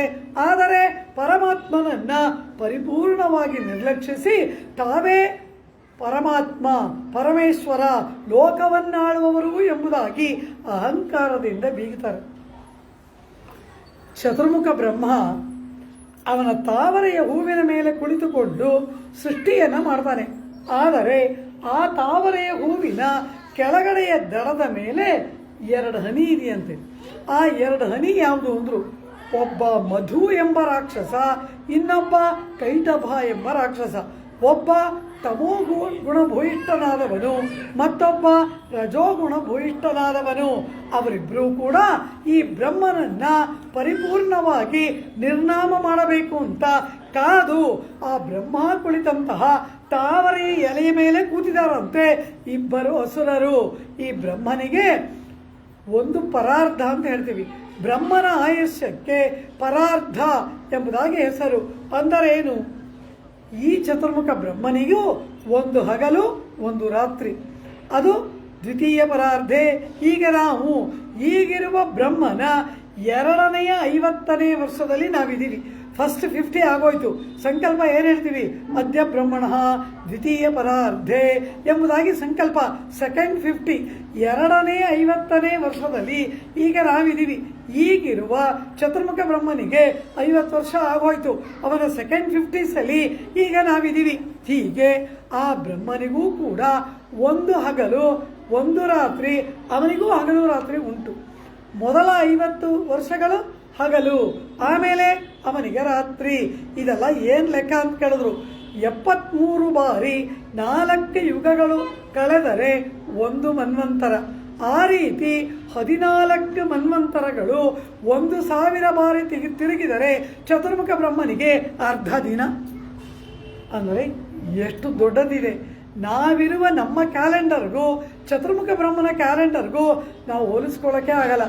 ಈಗ ನಾವು ನಮ್ಮ ಸೈನ್ಸಲ್ಲೇ ಹೇಳ್ತೀವಿ ಜೂಪಿಟರ್ನಲ್ಲಿ ಡೇಸ್ ಬೇರೆ, ಅದಕ್ಕೆ 1 ವರ್ಷ ಅಂದರೆ ಅದಕ್ಕೆ 88 ದಿನ, ನಮಗೆ 364 ದಿನ. ಇಲ್ಲೇ ವ್ಯತ್ಯಾಸ ಇದೆ ಅಲ್ಲವಾ? ಒಂದೊಂದು ಪ್ಲಾನೆಟ್ಗೂ ಕೂಡ ದಿನಕ್ಕೂ ವರ್ಷಕ್ಕೂ ಮಾಸಕ್ಕೂ ನಮ್ಮ ಭೂಮಿ ಎಂಬ ಗ್ರಹಕ್ಕೂ ಇನ್ನೊಂದು ಗ್ರಹಕ್ಕೂ ವ್ಯತ್ಯಾಸ ಉಂಟಲ್ಲವಾ? Because of the revolutions. ಅದರಿಂದ ಅಲ್ಲಿ ವ್ಯತ್ಯಾಸ ಉಂಟು ಅಂತ ಈಗಿನ ವಿಜ್ಞಾನಿಗಳು ಹೇಳಿದ್ರೆ ನಂಬ್ತೀವಿ. ಆದರೆ ಆ ಚತುರ್ಮುಖ ಬ್ರಹ್ಮ ಎಷ್ಟು ದೂರದಲ್ಲಿದ್ದಾನೆ, ಅವನಿಗೂ ನಮಗೂ ಎಷ್ಟು ಲೈಟ್ ಇಯರ್ ಡಿಫರೆನ್ಸು, ಇದನ್ನೆಲ್ಲ ನೋಡಿದ್ರೆ ಅದರಲ್ಲಿ ವ್ಯತ್ಯಾಸ ಏರ್ಪಡುತ್ತದೆ ಅಲ್ಲವಾ? ಈ ರೀತಿ ಆ ಚತುರ್ಮುಖ ಬ್ರಹ್ಮ ಮಲಗಬೇಕು, ಅವನ ಹಗಲು ಕಳೆದು ಅವನು ನಿದ್ರೆ ಮಾಡಬೇಕು ಎನ್ನುವಾಗ ಈ ಮಧು ಮತ್ತು ಕೈಟವ ಅವನನ್ನು ಆಕ್ರಮಣ ಮಾಡಿಬಿಡ್ತಾರೆ. ಆಕ್ರಮಣ ಮಾಡಿ ಏನು ಮಾಡ್ತಾರೆ? ಅವನಿಗೆ ಸೃಷ್ಟಿ ಮಾಡುವುದಕ್ಕೆ ಇರುವ ಬಲವೇ 4 ವೇದಗಳು. ವೇದಗಳಲ್ಲಿ ಆ ವೇದ ಎಂಬತಕ್ಕಂತಹ ಐಶ್ವರ್ಯವನ್ನ, ಧನವನ್ನ ಪರಮಾತ್ಮ ಚತುರ್ಮುಖ ಬ್ರಹ್ಮನಿಗೆ ಕೊಡದಿದ್ದರೆ ಬ್ರಹ್ಮ ಸೃಷ್ಟಿ ಮಾಡಲಾರ. ಅವನಿಗೆ ಸೃಷ್ಟಿ ಮಾಡುವುದಕ್ಕೆ ಇರುವ ಬಲವೇ ವೇದಗಳ ಬಲ. ಈ ಮಧುಕೈಟವರು ವೇದವನ್ನ ಅಪಹಾರ ಮಾಡಿಬಿಡ್ತಾರೆ. ಚತುರ್ಮುಖನಿಗೆ 4 ಮುಖ, ಒಂದೊಂದು ಮುಖದಿಂದ ಒಂದೊಂದು ವೇದವನ್ನ ಅನವರತ ಆತ ಘೋಷಣೆ ಮಾಡ್ತಾನೇ ಇರ್ತಾನೆ. ಹಾಗೆ ಆ ವೇದೋಚ್ಚಾರಣೆ ಮಾಡ್ತಾ ಇರೋದ್ರಿಂದಲೇ ಅವನಿಗೆ ಸೃಷ್ಟಿ ಮಾಡುವುದಕ್ಕೆ ಬಲ ಏರ್ಪಡುತ್ತದೆ. ಯಾವಾಗ ಈ ಮಧುಕೈಟವರು ಅವನಿಂದ ಆ ವೇದವನ್ನ ಕಿತ್ಕೊಂಡ್ಬಿಟ್ರು, ಅಪಹಾರ ಮಾಡಿಬಿಟ್ರು, ಆ ಬ್ರಹ್ಮನಿಗೆ ಸೃಷ್ಟಿ ಮಾಡೋ ಶಕ್ತಿ ಹೋಗ್ಬಿಡ್ತು. ಏನು ಮಾಡೋದು? ಪರಮಾತ್ಮನನ್ನು ಸ್ತೋತ್ರ ಮಾಡ್ತಾನೆ. ವೇದಾಮೇ ಪರಮಂ ಚಕ್ಷು ವೇದಾಮೇ ಪರಮಂ ಧನಂ. ಆ ವೇದಗಳೇ ನನ್ನ ಕಣ್ಣು, ಆ ವೇದಗಳೇ ನನಗೆ ಧನ. ಪರಮಾತ್ಮ ನನ್ನ ಕಣ್ಣು ಹೋಯ್ತು, ನನ್ನ ಐಶ್ವರ್ಯ ಹೋಯ್ತು, ನಾನಿನ್ನು ಸೃಷ್ಟಿ ಮಾಡಲಾರೆ ಎಂಬುದಾಗಿ ಹೋಂತ ಗೋಳಿರ್ತಾನೆ ಆ ಚತುರ್ಮುಖ ಬ್ರಹ್ಮ. ಕೂಡಲೇ ಪರಮಾತ್ಮ ಆ ಮಧುಕೈಟವರನ್ನು ಹುಡುಕಿಕೊಂಡು ಹಯಗ್ರೀವಾವತಾರವನ್ನು ಮಾಡಿ ಪಾತಾಳಕ್ಕೆ ಹೋಗಿ ಆ ಮಧುಕೈಟವರನ್ನು ಪರಿಪೂರ್ಣವಾಗಿ ನಿರಸನ ಮಾಡಿ ವೇದಗಳನ್ನು ಹಿಂತಿರುಗಿ ಪಡ್ಕೊಂಡು ಬರ್ತಾನೆ. ಆಗ ಆ ಬ್ರಹ್ಮನ ಮಗ ಬೇರೆ, ಆ ಮಗನಾದ ಬ್ರಹ್ಮನಿಗೆ ಹೇಳ್ತಾನೆ, ಪುತ್ರ ನಿನಗೆ ವೇದವನ್ನು ಉಪದೇಶ ಮಾಡ್ತೀನಿ, ಮತ್ತೆ ವೇದವನ್ನು ಕೊಡ್ತೀನಿ, ಆದ್ದರಿಂದ ನೀನು ಕುಳಿತುಕೋ, ವೇದೋಪದೇಶ ಮಾಡ್ತೀನಿ ಅಂತಾನೆ. ಆಗ ಆ ಪರಮಾತ್ಮ ಹೇಳಿದ್ದನ್ನ ಇವನು ಕೇಳಲ್ಲ. ಕಾರಣ ಏನು? ನಾನು ಮೇಲೆ ತಾವರೆಯ ಹೂವಿನಲ್ಲಿ ಇರುವವನು, ನನ್ನ ಕೆಳಗಡೆ ಸೋಮಾರಿಯಂತೆ ಮಲಗಿರುವವನು ನೀನು ಮೇಲೆ ಕೂತ್ಕೋಬೇಕು, ನಾ ಕೆಳಗೆ ಕೂತ್ಕೋಬೇಕಾ? ನಾನೇ ನಿನಗಿಂತ ದೊಡ್ಡವನು, ನಿನ್ನ ಮೇಲಿರುವವನು ನಾನು, ನಾನೇ ಬ್ರಹ್ಮ, ನಾನೇ ಎಲ್ಲವೂ ಕೂಡ, ನಾನೇ ಪರಮಾತ್ಮ ಪರತತ್ವ. ನಿನ್ನ ಹತ್ರ ನಾನೇ ತಲೆಬಾಗಿ ಕೇಳೋದು. ಆದ್ದರಿಂದ ನಿನಗೆಲ್ಲ ನಾನು ತಲೆಬಾಗೋಲ್ಲ, ನನಗೆ ನೀನು ಆ ರೀತಿ ನಾನೇ ಮೇಲೆ ಕೂತ್ಕೋಬೇಕು, ನೀನೇ ಕೆಳಗೆ ಕೂತ್ಕೊಂಡು ಉಪದೇಶ ಮಾಡು ಅಂತಾನೆ. ವೇದಗಳನ್ನು ಕಳ್ಕೊಂಡು ಬಿಟ್ಟಿದ್ದಾನಲ್ವಾ, ಜ್ಞಾನವಿಲ್ಲ, ಅರಿವಿಲ್ಲ. ಆಗ ಪರಮಾತ್ಮ ಹೇಳ್ತಾನೆ, ಹಾಗೆ ಆಗಲಿಪ್ಪ, ನಿನಗೆ ವೇದಗಳನ್ನು ನಾನು ಇವಾಗ ಕೊಡಬೇಕು, ಅದು ತಾನೇ ಮುಖ್ಯ. ಆದ್ದರಿಂದ ಈ ರೀತಿ ನಾನು ನಾರಾಯಣನಾಗಿ ನೀನು ಬ್ರಹ್ಮನಾಗಿದ್ದರೆ ನಾನು ಮೇಲೆ ಕೂತ್ಕೋಬೇಕು ಗುರು, ನೀ ಕೆಳಗಡೆ ಕೂತ್ಕೋಬೇಕು. ಆದರೆ ಒಂದು ಪಕ್ಷಿಯೋ ಪ್ರಾಣಿಯೋ ಉಪದೇಶ ಮಾಡಿದರೆ ಈ ನಿಯಮವಿಲ್ಲ. ಆದ್ದರಿಂದ ನಾನು ಪಕ್ಷಿಯಾಗಿ ಕೆಳಗಡೆ ಕೂತ್ಕೊಂಡೆ, ನೀನೇ ಮೇಲೆ ಕೂತ್ಕೋ. ನಾನೊಂದು ಪಕ್ಷಿಯಾಗಿ ಕೆಳಗೆ ಕೂತ್ಕೋತೀನಿ, ಕೆಳಗೆ ಕುಳಿತುಕೊಂಡೆ ನಿನಗೆ ಉಪದೇಶ ಮಾಡ್ತೀನಿ ಅಂತ ಹೇಳಿ ಪರಮಾತ್ಮ ಹಂಸಾವತಾರವನ್ನು ಮಾಡಿ ಆ ಹಂಸರೂಪಿಯಾದ ಪರಮಾತ್ಮ ಅಂದ್ರೆ ಅನ್ನಮದಾನಾನೇ ಅಚ್ಚೋ ಅಚ್ಚೋ ಅರುಮರಪಯಂದಾನೆ ಅಚ್ಚೋ ಅಚ್ಚೋ ಪೆರಿಯಾಳ್ವಾರು ಹಾಡ್ತಾರೆ. ಅಂದ್ರೆ ಅನ್ನಮದಾನಾನೆ, ಅನ್ನಂ ಅಂದ್ರೆ ಹಂಸ ಪಕ್ಷಿ. ಅಂದು ಆ ಚತುರ್ಮುಖ ಬ್ರಹ್ಮನಿಗಾಗಿ ಹಂಸ ಪಕ್ಷಿಯಾಗಿ ಕೆಳಗಡೆ ಕೂತ್ಕೊಂಡು ಅರುಮರೈ ಆ 4 ವೇದಗಳನ್ನ ಪಯಂದಾನೆ ಆ ಬ್ರಹ್ಮನಿಗೆ ಉಪದೇಶ ಮಾಡಿದನಲ್ಲವಾ ಪರಮಾತ್ಮ. ಆ ರೀತಿ ಆ ಚತುರ್ಮುಖ ಬ್ರಹ್ಮನ ಅಹಂಕಾರ ಎಲ್ಲ ಕಳ್ಕೊಂಡಿದ್ದಾನೆ. ಆ ಮಧುಕೈಟವರನ್ನ ವಧಿಸಿದ್ದು ಪರಮಾತ್ಮ, ವೇದವನ್ನು ತಂದಿದ್ದು ಪರಮಾತ್ಮ. ಉಪದೇಶ ಮಾಡ್ತೀನಿ ಅಂದರೆ ನೀ ಕೆಳಗಡೆ ಕೂತ್ಕೊಂಡು ಹೇಳು ಅಂತಾನೆ. ಇದಲ್ಲವ ಈ ಬ್ರಹ್ಮರುದ್ರಾದಿಗಳ ಒಂದು ಲಕ್ಷಣ. ಇನ್ನು ರುದ್ರನ ಕಥೆಯಂತೂ ಹೇಳುವುದೇ ಬೇಕಾಗಿಲ್ಲ. ಆ ಭಸ್ಮಾಸುರನ ಸಂದರ್ಭದಲ್ಲಿ ಆ ಭಸ್ಮಾಸುರ ಇವನ್ ತಲೆ ಮೇಲೆ ಕೈ ಇಡಕ್ಕೆ ಬರ್ತಾನೆ. ಆಗ ಹೆದರಿ ಓಡಿ ಬರ್ತಾನೆ ಪರಮಾತ್ಮನ ಬಳಿಗೆ. ಪರಮಾತ್ಮ ಮೋಹಿನಿ ಅವತಾರವನ್ನ ಮಾಡಿ ಭಸ್ಮಾಸುರನನ್ನ ಭಸ್ಮೀಭೂತ ಮಾಡಬೇಕಾಗಿ ಬಂತು. ಅದು ಮಾತ್ರವಾ, ಈ ಪಾರ್ವತೀಪತಿಯಾದ ರುದ್ರ ಏನು ಮಾಡ್ದ ಅಂತ ಕೇಳಿದ್ರು. ಈ ಚತುರ್ಮುಖ ಬ್ರಹ್ಮನಿಗೆ ಮೊದಲು 5 ತಲೆ, 4 ತಲೆ, 5 ತಲೆ ಇತ್ತು ಈ ಚತುರ್ಮುಖ ಬ್ರಹ್ಮನಿಗೆ. ಈ ಪರಮಶಿವ ಹುಟ್ಟುತ್ತಾನೆ. ಚತುರ್ಮುಖ ಬ್ರಹ್ಮನ 2 ಉಪ್ಪುಗಳು ಗಂಟೆ ಹಾಕಿದಾಗ ಅದರ ನಡುವಿನಿಂದ ಈ ಪರಮಶಿವ ಹುಟ್ಟಿ ಬರ್ತಾನೆ. ಹುಟ್ಟಿ ಬಂದ ಕೂಡಲೇ ಅಳ್ತಾನಂತೆ. ಹೋ ಎಂಬುದಾಗಿ ಅಳ್ತಾನಂತೆ. ರುದತಿ ಇತಿ ರುದ್ರ, ಅಳುವವನಾದ್ದರಿಂದ ರುದ್ರ ಅಂತ ಹೆಸರು. ಯಾಕಯ್ಯ ಅಳ್ತೀಯ ಅಂತ ಕೇಳ್ತಾನೆ. ನನಗೆ ಹೆಸರೇ ಇಲ್ಲ, ನನಗೆ ಹೆಸರಿಡು, ಹೆಸರಿಲ್ದೆ ನಾ ಹೇಗಿರ್ಲಿ ಅಂತಾನೆ. ಹೆಸರಿಡು ಅಂತ ಒಂದು ಅಳು. ಅವನಿಗೆ ಅದರಿಂದ ನೀನು ಅತ್ತೆ ಅಲ್ಲವಾ, ನಿನಗೆ ರುದ್ರ ಅಂತ ನಾಮಕರಣ ಮಾಡ್ತಾನೆ.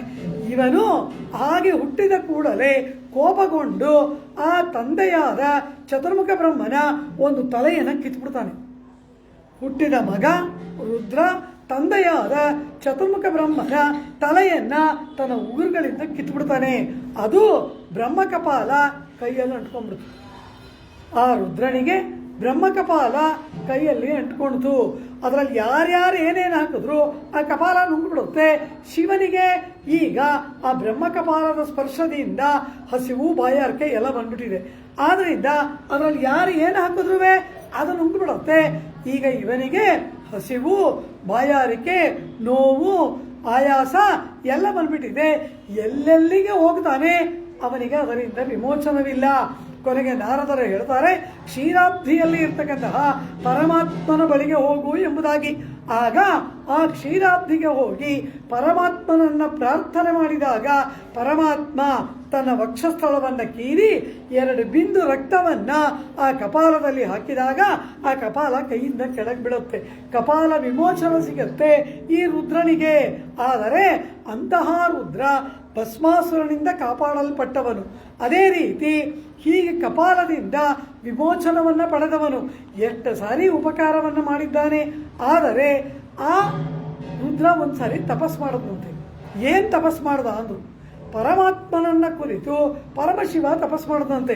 ಶ್ರೀಮದ್ ಭಾಗವತದಲ್ಲಿ ಬರ್ತಕ್ಕಂತಹ ಕಥೆ ಇದು. ಆ ಪರಮಶಿವ ಪರಮಾತ್ಮನನ್ನ ಕುರಿತು ತಪಸ್ ಮಾಡ್ತಾನಂತೆ.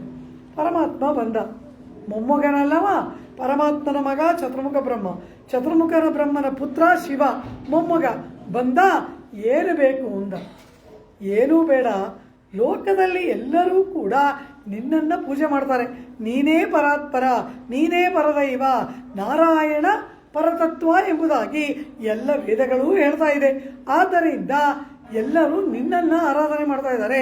ತತ್ವಂ ನಾರಾಯಣ ಪರಃ, ಆ ರೀತಿ ಎಲ್ಲವೂ ನೀನೇ.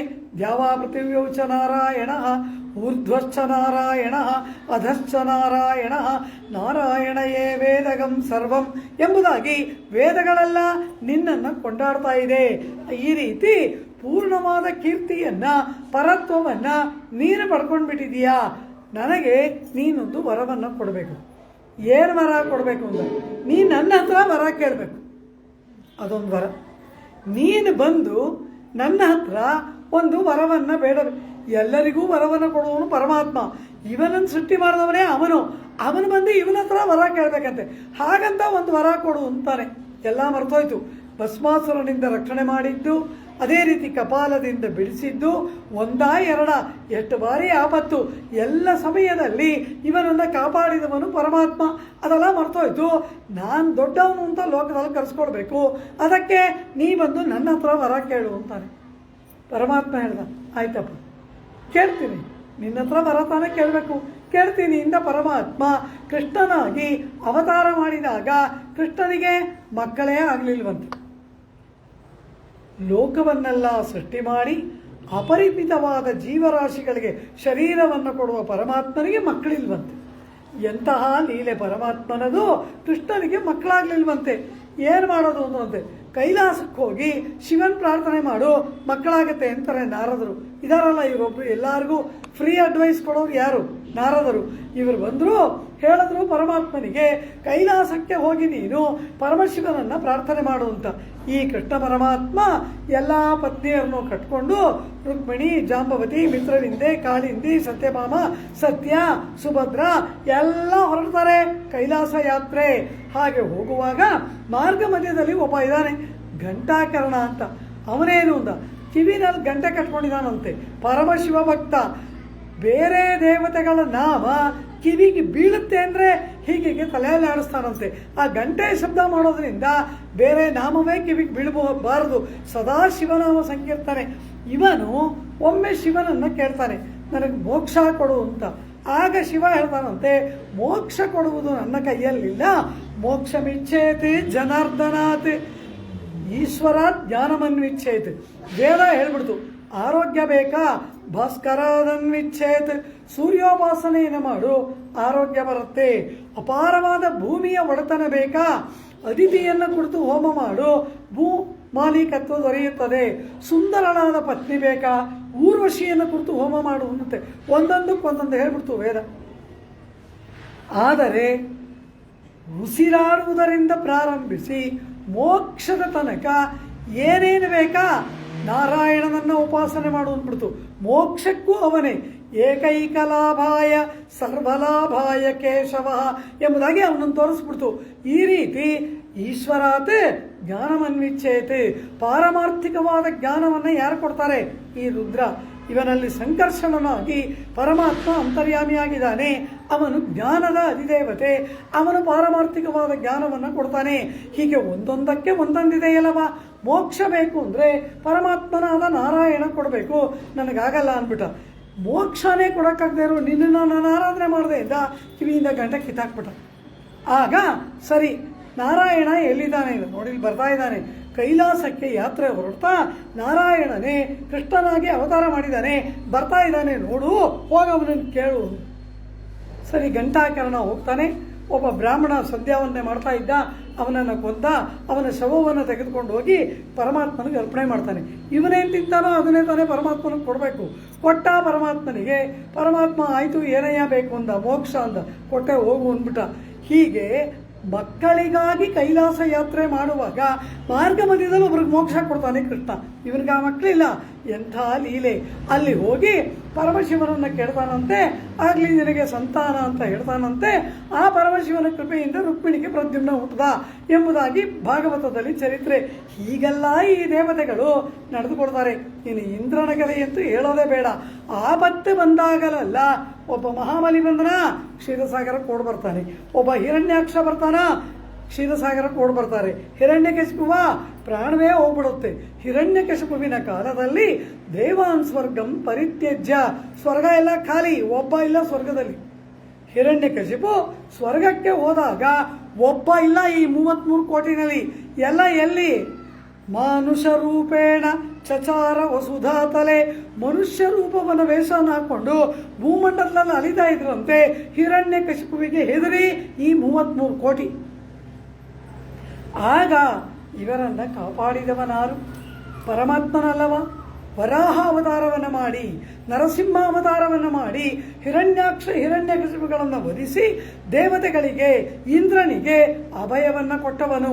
ಮಹಾಬಲಿ ಭೂಮಿಯನ್ನು, ಇವನ ರಾಜ್ಯವನ್ನೆಲ್ಲ ತೆಗೆದುಕೊಂಡಾಗ ಯಾಚಕನಾಗಿ ಹೋಗಿ ಈ ಇಂದ್ರನಿಗೆ ಮರಳಿ ಐಶ್ವರ್ಯವನ್ನು ತಂದುಕೊಟ್ಟವನು ಇವನಲ್ಲವಾ? ಇದೆಲ್ಲ ನೆನಪೇ ಇವರಿಗಿಲ್ಲ. ನರಕಾಸುರ ಅಂತ ಒಬ್ಬ, ಯಾರವನು ಅಂದರು? ಪರಮಾತ್ಮ ವರಾಹಾವತಾರವನ್ನು ಮಾಡಿ ಭೂಮಿಯನ್ನು ಮೇಲೆತ್ತುತ್ತಾನೆ. ಆಗ ಸಾಯಂಕಾಲದ ವೇಳೆ ಭೂಮಿಯನ್ನು ಆಲಿಂಗನ ಮಾಡಿಕೊಂಡಾಗ ಮುಸ್ಸಂಜೆಯ ವೇಳೆಯಲ್ಲಿ ಪತಿಪತ್ನಿ ಸಮಾಗಮ ಎಲ್ಲ ನಿಷಿದ್ಧ ಕೂಡುದು. ಆ ವೇಳೆಯಲ್ಲಿ ಆ ಭೂಮಿಯನ್ನು ಸ್ಪರ್ಶ ಮಾಡಿ ಆಲಿಂಗನ ಮಾಡಿದ್ದರಿಂದ ಒಬ್ಬ ಅಸುರ ಹುಟ್ಟಿದಂತೆ ಪರಮಾತ್ಮನಿಗೆ. ವರಾಹ ಪರಮಾತ್ಮನಿಗೆ ಒಬ್ಬ ಮಗ ಹುಟ್ಟಿದ. ಅವನಾರು? ಭೌಮಾಸುರ ಅಂತ ಹೆಸರು. ಭೂಮಿಯ ಪುತ್ರ ಭೌಮ. ಆದರೆ ಅವನಿಗೆ ನರಕಾಸುರ ಅಂತ ಹೆಸರು ಬಂದ್ಬಿಡ್ತು. ಕಾರಣ ಏನು? ಇಲ್ಲೇ ಎಲ್ಲರಿಗೂ ನರಕವನ್ನು ತೋರಿಸ್ಬಿಟ್ಟ. ಅಂಥ ಚಿತ್ರಹಿಂಸೆ. ನರಕಾಸುರನ ಕಾಲದಲ್ಲಿ ಜನ ಪಟ್ಟಷ್ಟು ನರಕ ಯಾತನೆ ಇನ್ನು ಯಾವ ರಾಕ್ಷಸನ ಕಾಲದಲ್ಲೂ ಪಡಲಿಲ್ಲ. ಆದ್ದರಿಂದ ಅವನಿಗೆ ನರಕಾಸುರ ಅಂತಲೇ ಹೆಸರು ಬಂದ್ಬಿಡ್ತು. ಅವನ ಹಿಂಸೆಯನ್ನು ತಾಳುವುದಕ್ಕಾಗದೆ ದೇವೇಂದ್ರ ಪರಮಾತ್ಮನ ಬಳಿಗೆ ಬರ್ತಾನೆ. ಆಗ ಹೇಳ್ತಾರೆ, ಅವನಿಗೆ ಒಂದು ವರ ಇದೆ. ಏನು ವರ? ಯಾರಿಂದ ಅವನು ಸೃಷ್ಟಿಸಲ್ಪಟ್ಟನೋ ಅವರಿಂದಲೇ ಅವನಿಗೆ ಮರಣ ಅಂತ. ಅಂದರೆ ವರಾಹ ಪರಮಾತ್ಮನಿಂದ ಭೂಮಿಯನ್ನು ಆಲಿಂಗನ ಮಾಡಿದಾಗ ಇವನು ಹುಟ್ಟಿದ್ದರಿಂದ ಇವನು ಅವರಿಂದಲೇ, ಅಂದರೆ ಪರಮಾತ್ಮನಾದ ನಾರಾಯಣ ಭೂಮಿಯಿಂದಲೇ ಇವನು ವಧಿಸಲ್ಪಡಬೇಕು, ಬೇರೆಯವರಿಂದ ನನಗೆ ಮರಣ ಬೇಡ ಅಂತ ಒಂದು ವರ ಕೇಳ್ಕೊಂಡ್ಬಿಟ್ಟಿದ್ದಾರೆ ನರಕಾಸುರ. ಈಗ ಏನು ಮಾಡಬೇಕು? ದೇವೇಂದ್ರ ಈಗ ಎಲ್ಲಿದ್ದಾನೆ ನಾರಾಯಣ? ಎಲ್ಲ ಕಡೆ ಹುಡುಕಿದ್ರು, ಈ ನರಕಾಸುರನ ಹಿಂಸೆ ತಾಳುವುದಕ್ಕೆ ಆಗ್ತಾ ಇಲ್ಲ. ಈಗ ನಾರಾಯಣ ಎಲ್ಲಿದ್ದಾನೆ? ದ್ವಾರಕಾಧೀಶನಾಗಿದ್ದಾನೆ. ದ್ವಾರಕೆಯಲ್ಲಿ ರಾಜ್ಯವನ್ನಾಳುತ್ತಾ ರುಕ್ಮಿಣಿ ಸತ್ಯಭಾಮೆಯರೊಡನೆ ದ್ವಾರಕಾನಾಥನಾಗಿ ಇದ್ದಾನೆ ಆ ಪರಮಾತ್ಮ. ಓಡಿಯೇ ಬಂದ ದೇವೇಂದ್ರ, ಕೃಷ್ಣ ಪರಮಾತ್ಮನ ಕಾಲು ಹಿಡ್ದ, ನೀನೇ ಕಾಪಾಡಬೇಕು ಅಂದ. ಆಯಿತು, ನರಕಾಸುರ ವಧೆ ತಾನೇ ಮಾಡ್ತೀವಿ ಇಂದ. ಆದ್ದರಿಂದ ಆ ಭೂಮಿಯೇ ಸತ್ಯಭಾಮಿ. ಸತ್ಯಭಾಮೆ ಮತ್ತು ಕೃಷ್ಣನ ಸನ್ನಿಧಾನದಲ್ಲೇ ಅವನಿಗೆ ಮರಣ ಆಗಬೇಕು. ಆದ್ದರಿಂದ ಸತ್ಯಭಾಮೆ ಸಾರಥಿ, ಕೃಷ್ಣನ ರಥವನ್ನು ಓಡಿಸುವ ಸಾರಥಿ ಸತ್ಯಭಾಮೆ, ಕೃಷ್ಣ ರಥಿ. ಹೀಗೆ ಈ ಸತ್ಯಭಾಮ ಕೃಷ್ಣ ದಂಪತಿಗಳು ಹೋಗಿ ನರಕಾಸುರನೊಡನೆ ಘೋರವಾದ ಯುದ್ಧ. ಆ ಯುದ್ಧದಲ್ಲಿ ನರಕಾಸುರನನ್ನ ಕೃಷ್ಣ ಪರಮಾತ್ಮ ವಧೆ ಮಾಡ್ತಾನೆ. ಅದನ್ನೇ ನರಕ ಚತುರ್ದಶಿ ಅಂತೆಲ್ಲ ಆಚರಣೆ ಮಾಡ್ತೀವಿ, ದೀಪಾವಳಿ ಹಬ್ಬ.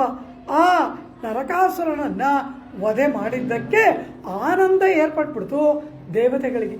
ಹಬ್ಬ, ನಮಗೆ ಪ್ರಾಣಾಂತಿಕನಾಗಿ ಇದ್ದಂತಹ ನರಕಾಸುರನ ವಧೆಯಾಯಿತಲ್ಲವ, ಕೃಷ್ಣ ಪರಮ ಉಪಕಾರ ಆಯಿತು ಅಂತ ಹೇಳಿ ಕೃಷ್ಣನನ್ನು ಕೊಂಡಾಡಿ ಆ ದೇವೇಂದ್ರ ಕೃಷ್ಣ ಸತ್ಯಭಾಮೆಯರಿಗೆ ಹೇಳ್ತಾನಂತೆ, ನರಕಾಸುರ ವಧೆ ಮಾಡಿ ನಮಗೆ ಪರಮ ಉಪಕಾರ ಮಾಡಿದ್ದೀರ, ಅದರಿಂದ ದೇವಲೋಕಕ್ಕೆ ಬಂದು ನಮ್ಮ ಆತಿಥ್ಯವನ್ನ ಸ್ವೀಕಾರ ಮಾಡಿ ಅಂತ ಕರೀತಾನೆ. ನಾನು ನಿಮಗೊಂದು ಸತ್ಕಾರ ಮಾಡಬೇಕು, ನಿಮಗೊಂದು ಆತಿಥ್ಯವನ್ನು ಮಾಡಬೇಕು ನಾನು. ಆದ್ದರಿಂದ ದೇವಲೋಕಕ್ಕೆ ಬನ್ನಿ ಅಂತ ಹೇಳಿಬಿಟ್ಟು ಕೃಷ್ಣ ಸತ್ಯಭಾಮೆಯರನ್ನ ದೇವಲೋಕಕ್ಕೆ ಆಹ್ವಾನ ಮಾಡ್ತಾನೆ ಈ ಇಂದ್ರ.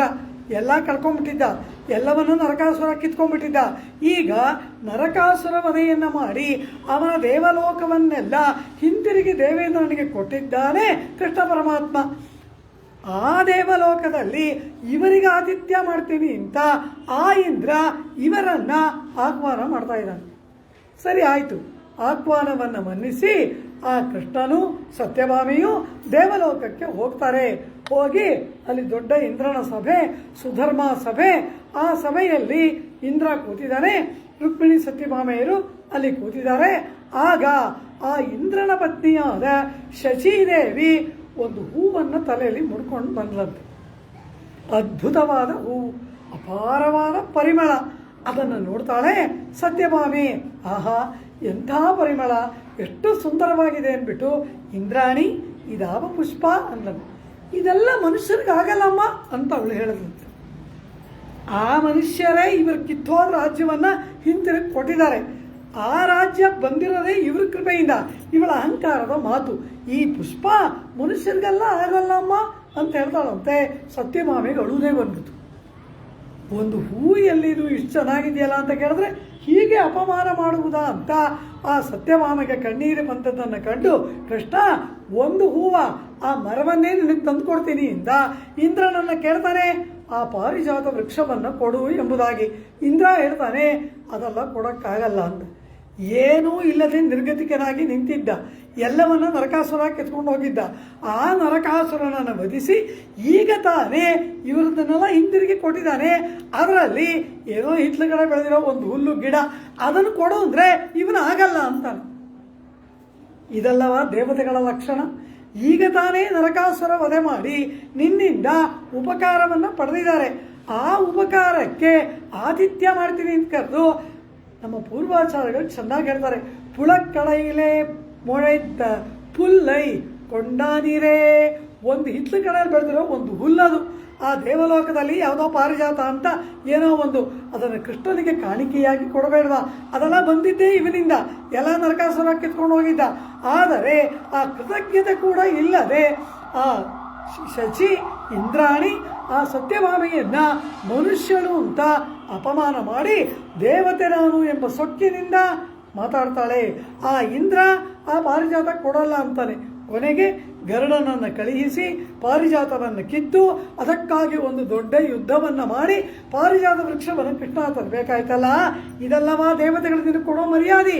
33 ಮರರ್ ಎಂಬುದಾಗಿ ಆಂಡಾಳು ಕೇಳ್ತಾಳು. ಹೋಗು ಮಾಡು, ಹೀಗೆಲ್ಲ ನಿನಗೆ ಅಪಮಾನ ಮಾಡ್ತಾರಲ್ವ, ಹೀಗೆಲ್ಲ ಉಪಕಾರ ಸ್ಮೃತಿ ಇಲ್ಲದೆ ನಡ್ಕೊಳ್ತಾರಲ್ವ, ಹೋಗಿ ಅವರಿಗೆ ಮಾಡು ಕಾರ್ಯವನ್ನು. ಅದು ಏನು, ಆಪತ್ತು ಬರೋಕ್ಕೆ ಮುಂಚೆನೇ ಹೋಗಿ ರಕ್ಷಣೆ ಮಾಡು. ನಾವು ಬೇಡ್ತಾ ಕಾಡ್ತಾ ಕಣ್ಣೀರು ಹರಿಸ್ತಾ ಬಂದಿದ್ದೀವಲ್ಲ, ನಮ್ಮನೆಗೆ ನಿಲ್ಲಿಸಿರು. 33 ಮರಕ್ಕೆ ಮುಂಚನ್ರೇ ಎಂಬುದಾಗಿ ಆಂಡಾಳು ಹೇಳ್ತಾಳೆ.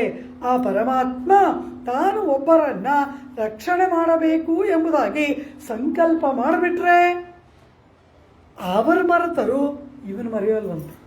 ಮುಂಚನ್ರು ಅಂತಾಳೆ ಆಂಡಾಳು. ಪರಮಾತ್ಮ ಏನು ಹೇಳಿದ್ದಾನೆ? ನಾನಾಗಿ ಹೋಗಿ ರಕ್ಷಣೆ ಮಾಡಬೇಕು. ಸ್ವತ್ತನ್ನು ಸ್ವಾಮಿ ಅವನಾಗಿ ಸ್ವತ್ತನ್ನು ರಕ್ಷಣೆ ಮಾಡಬೇಕು. ಸ್ವತ್ತೆಲ್ಲಾದರೂ ಸ್ವಾಮಿ ಬಳಿಗೆ ಹೋಗಿ ನಾನು ರಕ್ಷಿಸು ಅಂತ ಕೇಳತ್ತಾ? ಸ್ವತ್ತಿಗೆ ಒಡೆಯನಾದವನು, ಸ್ವತ್ತಿಗೆ ಸ್ವಾಮಿಯಾದವನು, ಸ್ವತ್ತಿನ ಯೋಗಕ್ಷೇಮವನ್ನು ಅವನ್ ತಾನೇ ನೋಡ್ಕೋಬೇಕು. ಅದನ್ನು ತಾನೇ ವರಾಹ ಅವತಾರದಲ್ಲಿ ಹೇಳ್ದ. ನೀನು ನನ್ನನ್ನು ಚೆನ್ನಾಗಿರುವಾಗ ಸ್ಮರಣೆ ಮಾಡಿಬಿಟ್ರೆ ಮರಣಕಾಲದಲ್ಲಿ ನೀನು ಹೇಗೆ ಇದ್ರು ಅಹಂ ಸ್ಮರಾಮಿ ಮದ್ಭಕ್ತಂ ನಯಾಮಿ ಪರಮಾಂ ಗತಿಂ, ನಾನು ನನ್ನ ಭಕ್ತನಾದವನನ್ನು ನಾನು ಸ್ಮರಣೆ ಮಾಡಿ ರಕ್ಷಣೆ ಮಾಡ್ತೀನಿ ಅಂತೆಯಲ್ಲ. ಆದ್ದರಿಂದ ನಾನಾಗಿ ಬಂದು ನಾನೇ ಸ್ಮರಣೆ ಮಾಡಿಕೊಂಡು ನಾನು ರಕ್ಷಣೆ ಮಾಡ್ತೇನೆ ಎಂಬುದಾಗಿ ಇರುವ ನಿನಗೆ ಪರಮಾತ್ಮ ಏನು ಹೇಳ್ದ? ನೀನು ಮರಣಕಾಲದಲ್ಲಿ ಕಬ್ಬಿಣದಾಗಾದರೂ ಬಿದ್ದಿರು, ಕಲ್ಲಿನ ಹಾಗಾದರೂ ಬಿದ್ದಿರು, ಮರದ ತುಂಡಿನ ಹಾಗಾದರೂ ಬಿದ್ದಿರು, ನೀನು ನನ್ನನ್ನು ಸ್ಮರಿಸಬೇಡ, ನಾನು ನಿನ್ನನ್ನು ಸ್ಮರಿಸಿಕೊಂಡು ಸದ್ಗತಿಗೆ ಒಯ್ತೇನೆ ಅಂತ ಅಹಂ ಸ್ಮರಾಮಿ ಮದ್ಭಕ್ತಂ ನಯಾಮಿ ಪರಮಾಂ ಗತಿಂ ಎಂದೇ ಅಲ್ಲವಾ? ಪರಮಾತ್ಮ ಎಲ್ಲರಿಗೂ ಉಪದೇಶವನ್ನು ಕೊಡ್ತಾನೆ, ಅಭಯವನ್ನು ಕೊಡ್ತಾನೆ. ಅಂತಾದ್ರಲ್ಲಿ ನೀ ಸುಮ್ಮನೆ ಮಲಗಿದೀಯಾ? ನಾವಲ್ವಾ ಮಾತಾಡ್ತಾ ಇದ್ದೀವಿ. ಹೀಗೆ ನಾವಾಗಿ ಬಂದು ಮಾತನಾಡಿದ್ದು ನಿನಗೆ ಅಪಚಾರವಾಗಿ ಖಂಡಿತ.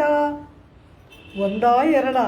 ಆಮೇಲೆ ಆ ಗುಹ ರಾಮ ಶೃಂಗಿಬೇರಿಪುರಕ್ಕೆ ಬಂದಿದ್ದಾನೆ ಎಂದು ತಿಳಿದ ಕೂಡಲೇ ಓಡೋಡಿ ಬರ್ತಾನೆ ಗುಹ ರಾಮನಿಗೆ ಸತ್ಕಾರ ಮಾಡುವಾಗ. ಆಗ ರಾಮ ಏನು ಹೇಳ್ತಾನೆ? ನನ್ನ ಕಾಲನ್ನು ಮುಟ್ಟಿ ನೀನಿರುವ ಸ್ಥಳಕ್ಕೆ ಬಂದು ಮಿತ್ರ, ನಿನ್ನ ಯೋಗಕ್ಷೇಮವನ್ನು ನಾನು ವಿಚಾರಿಸಬೇಕು.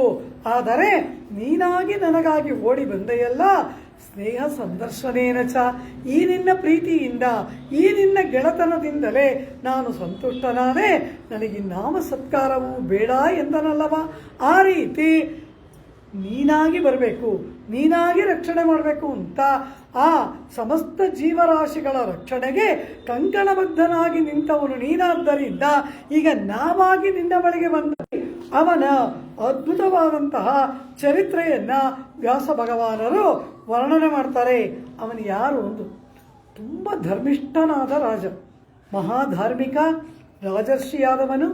ಒಮ್ಮೆ ದೇವಾಸುರ ಯುದ್ಧ ನಡೆದಾಗ ಇಂದ್ರ ಇವನ ಸಹಾಯವನ್ನು ಕೇಳ್ತಾನೆ. ಆಗ ದೇವೇಂದ್ರನಿಗೆ ಇವನು ಸಹಾಯಕ್ಕೆ ಹೋಗ್ತಾನೆ. ಅಪಾರ ದಿನಗಳ ಕಾಲ ಯುದ್ಧ ನಡೆಯುತ್ತೆ. ಆ ಯುದ್ಧ ಎಲ್ಲ ಮುಗಿತು, ದೇವತೆಗಳಿಗೆ ಜಯವೂ ದೊರೆತು ಬಿಡ್ತು. ಆಗ ದೇವೇಂದ್ರ ಈ ಮುಚುಕುಂದನನ್ನು ನೋಡಿ ಕೇಳ್ತಾನೆ, ಅಯ್ಯ ಎಂತಹ ಸಹಾಯವನ್ನು ಮಾಡಿದೆ, ನಿನ್ನ ಸಹಕಾರದಿಂದ ಅಸುರನನ್ನು ಜಯಿಸುವುದಕ್ಕೆ ಸಾಧ್ಯವಾಯಿತು, ನಿನಗೇನು ವರ ಕೊಡಲಿ ಅಂತಾನೆ. ನನಗೆ ಯಾವ ವರವೂ ಬೇಡ, ನನಗೆ ಬಹುದಿನಗಳಿಂದ ಯುದ್ಧ ಮಾಡಿ ಮಾಡಿ ಮಾಡಿ ಮಾಡಿ ಆಯಾಸವಾಗಿಬಿಟ್ಟಿದೆ. ಈಗಿನ ಗುಜರಾತು ಆ ರೈವತಕ ಪರ್ವತ ಅದರ ಒಂದು ಗುಹೆಯಲ್ಲಿ ಈ ಮುಚುಕುಂದನಿಗೆ ಸ್ಥಳವನ್ನು ತೋರಿಸ್ತಾನೆ. ಇವನು ಹೋದ, ಅಲ್ಲಿ ನಿದ್ರೆ ಮಾಡ್ತಾನೆ. ಗಾಢವಾದ ನಿದ್ರೆ. ಎಷ್ಟೋ 4-5 ತಲೆಮಾರು ಕಳೆದೋಯ್ತು. ಈ ಮುಚುಕುಂದನಾದ ಮೇಲೆ ಅವನ 6ನೆಯ ತಲೆಮಾರಿನವರು ರಾಜ್ಯ ಆಳ್ತಾ ಇದ್ದಾರೆ. ಇನ್ನೂ ಇವನು ಮಲಗೇ ಇದ್ದಾನೆ. ಇವನಿಗೆ ಎಚ್ಚರವೇ ಇಲ್ಲ. ಬಾಹ್ಯ ಪ್ರಪಂಚದಲ್ಲಿ ಏನು ನಡೆಯುತ್ತೆ ತಿಳಿ. ಅದೇ ಸಮಯದಲ್ಲಿ ಇನ್ನೊಂದು ಕಾರ್ಯವಾಗಬೇಕು. ಅದೇನು? ಕಾಲಯವನ ಎಂಬುವವನು ಆಗಾಗ ಒಂದು ದ್ವಾರಕೆಯಲ್ಲಿ ಈ ಯಾದವರಿಗೆ ತೊಂದರೆಯನ್ನು ಕೊಡ್ತಾ ಇರ್ತಾನೆ. ಒಂದು ದಿನ ಈ ದ್ವಾರಕೆಯ ಹೆಬ್ಬಾಗಿಲಿನ ಬಳಿಯಲ್ಲಿ ಆ ಕಾಲಯವನ ಬಂದಾಗ ಕೃಷ್ಣ ಅವನ ಕಣ್ಣಿಗೆ ಕಾಣಿಸ್ಕೊಳ್ತಾನೆ. ಇಷ್ಟು ದಿವಸದಿಂದ ನಿನ್ನ ಹುಡುಕ್ತಾ ಇದ್ದೆ, ಈಗ ಸಿಕ್ಕಿದ್ಯಾ, ಈಗ ನಿನ್ನನ್ನು ಬಿಡೋಲ್ಲ ಅಂತೇಳಿ ಆ ಕಾಲಯವನ ಎಂಬ ಅಸುರ ಆ ಕೃಷ್ಣನನ್ನು ಹಿಡ್ಕೊಳಕ್ ಹೋದಾಗ ಕೃಷ್ಣ ಕೈಗೆ ಸಿಗೋ ಕೃಷ್ಣ ನೇರಾಗಿ ಆ ಗುಹೆಯ ಒಳಗಡೆ ಹೊರಟೋಗ್ಬಿಟ್ಟು ಕಣ್ಮರೆ ಆಗ್ಬಿಡ್ತಾನೆ. ಎಲ್ಲಿ ಹೋದ ಇವನು? ಇಷ್ಟೊತ್ತು ನನ್ನ ಕಣ್ಣ ಮುಂದೆ ಇದ್ದನಲ್ಲ, ಇದುವರೆಗೂ ಇದ್ದಲ್ಲ, ಈಗ ಅವನನ್ನು ಬಿಡಬಾರ್ದು ಅಂತೇಳಿ ಕಾಲಯವನನ್ನು ಕೂಡ ಅವನ ಗುಹೆ ಒಳಗಡೆ ಹೋಗ್ತಾನೆ. ಹೋದಾಗ ಅಲ್ಲಿ ಕೃಷ್ಣ ಕಾಣೋಲ್ಲ. ಯಾರಿದಾರಲ್ಲಿ? ದಾಡಿ ಮೀಸೆಗಳೆಲ್ಲ ಬೆಳೆದು ಬೃಹದಾಕಾರವಾದ ಶರೀರ. ಬರ್ತಾ ಬರ್ತಾ ಬರ್ತಾ ಆಕಾರ ಕಡಿಮೆ ಆಗುತ್ತೆ. ಮುಚ್ಚುಕುಂದ 6 ತಲೆಮಾರು ಹಿಂದಿನವನು. ಅವನು ಆಜಾನುಬಾಹುವಾಗಿ ಆತ ದೀರ್ಘಕಾಯನಾಗಿ ಅಲ್ಲೊಬ್ಬ ಮಲಗಿದಾನೆ. ನೋಡ್ದ ಈ ಕೃಷ್ಣ ಮಹಾ ಮಾಯಾವಿ ಕಳ್ಳ, ಒಳಗೆ ಬಂದು ಈ ರೀತಿ ವೇಷವನ್ನ ಮರೆಸಿಕೊಂಡು ಇಲ್ಲಿ ಮಲಗಿದೀಯಾ ನೀನು ಎಂಬುದಾಗಿ ಆ ಮುಚುಕುಂದನನ್ನ ಕಾಲಲ್ಲಿ ಒದ್ದ. ಈ ಕಾಲಯವನ ಇವನು ಯಾವಾಗ ಕಾಲಲ್ಲಿ ಒದ್ದನೋ ಅವನಿಗೆ ಎಚ್ಚರವಾಯಿತು. ಎಚ್ಚರವಾಗಿ ಕಣ್ತೆಗೆದ ಕೂಡಲೇ ಕಾಲಯವನನ್ನು ನೋಡಿದ. ಕಾಲಯವನ ಸುಟ್ಟು ಭಸ್ಮವಾದ.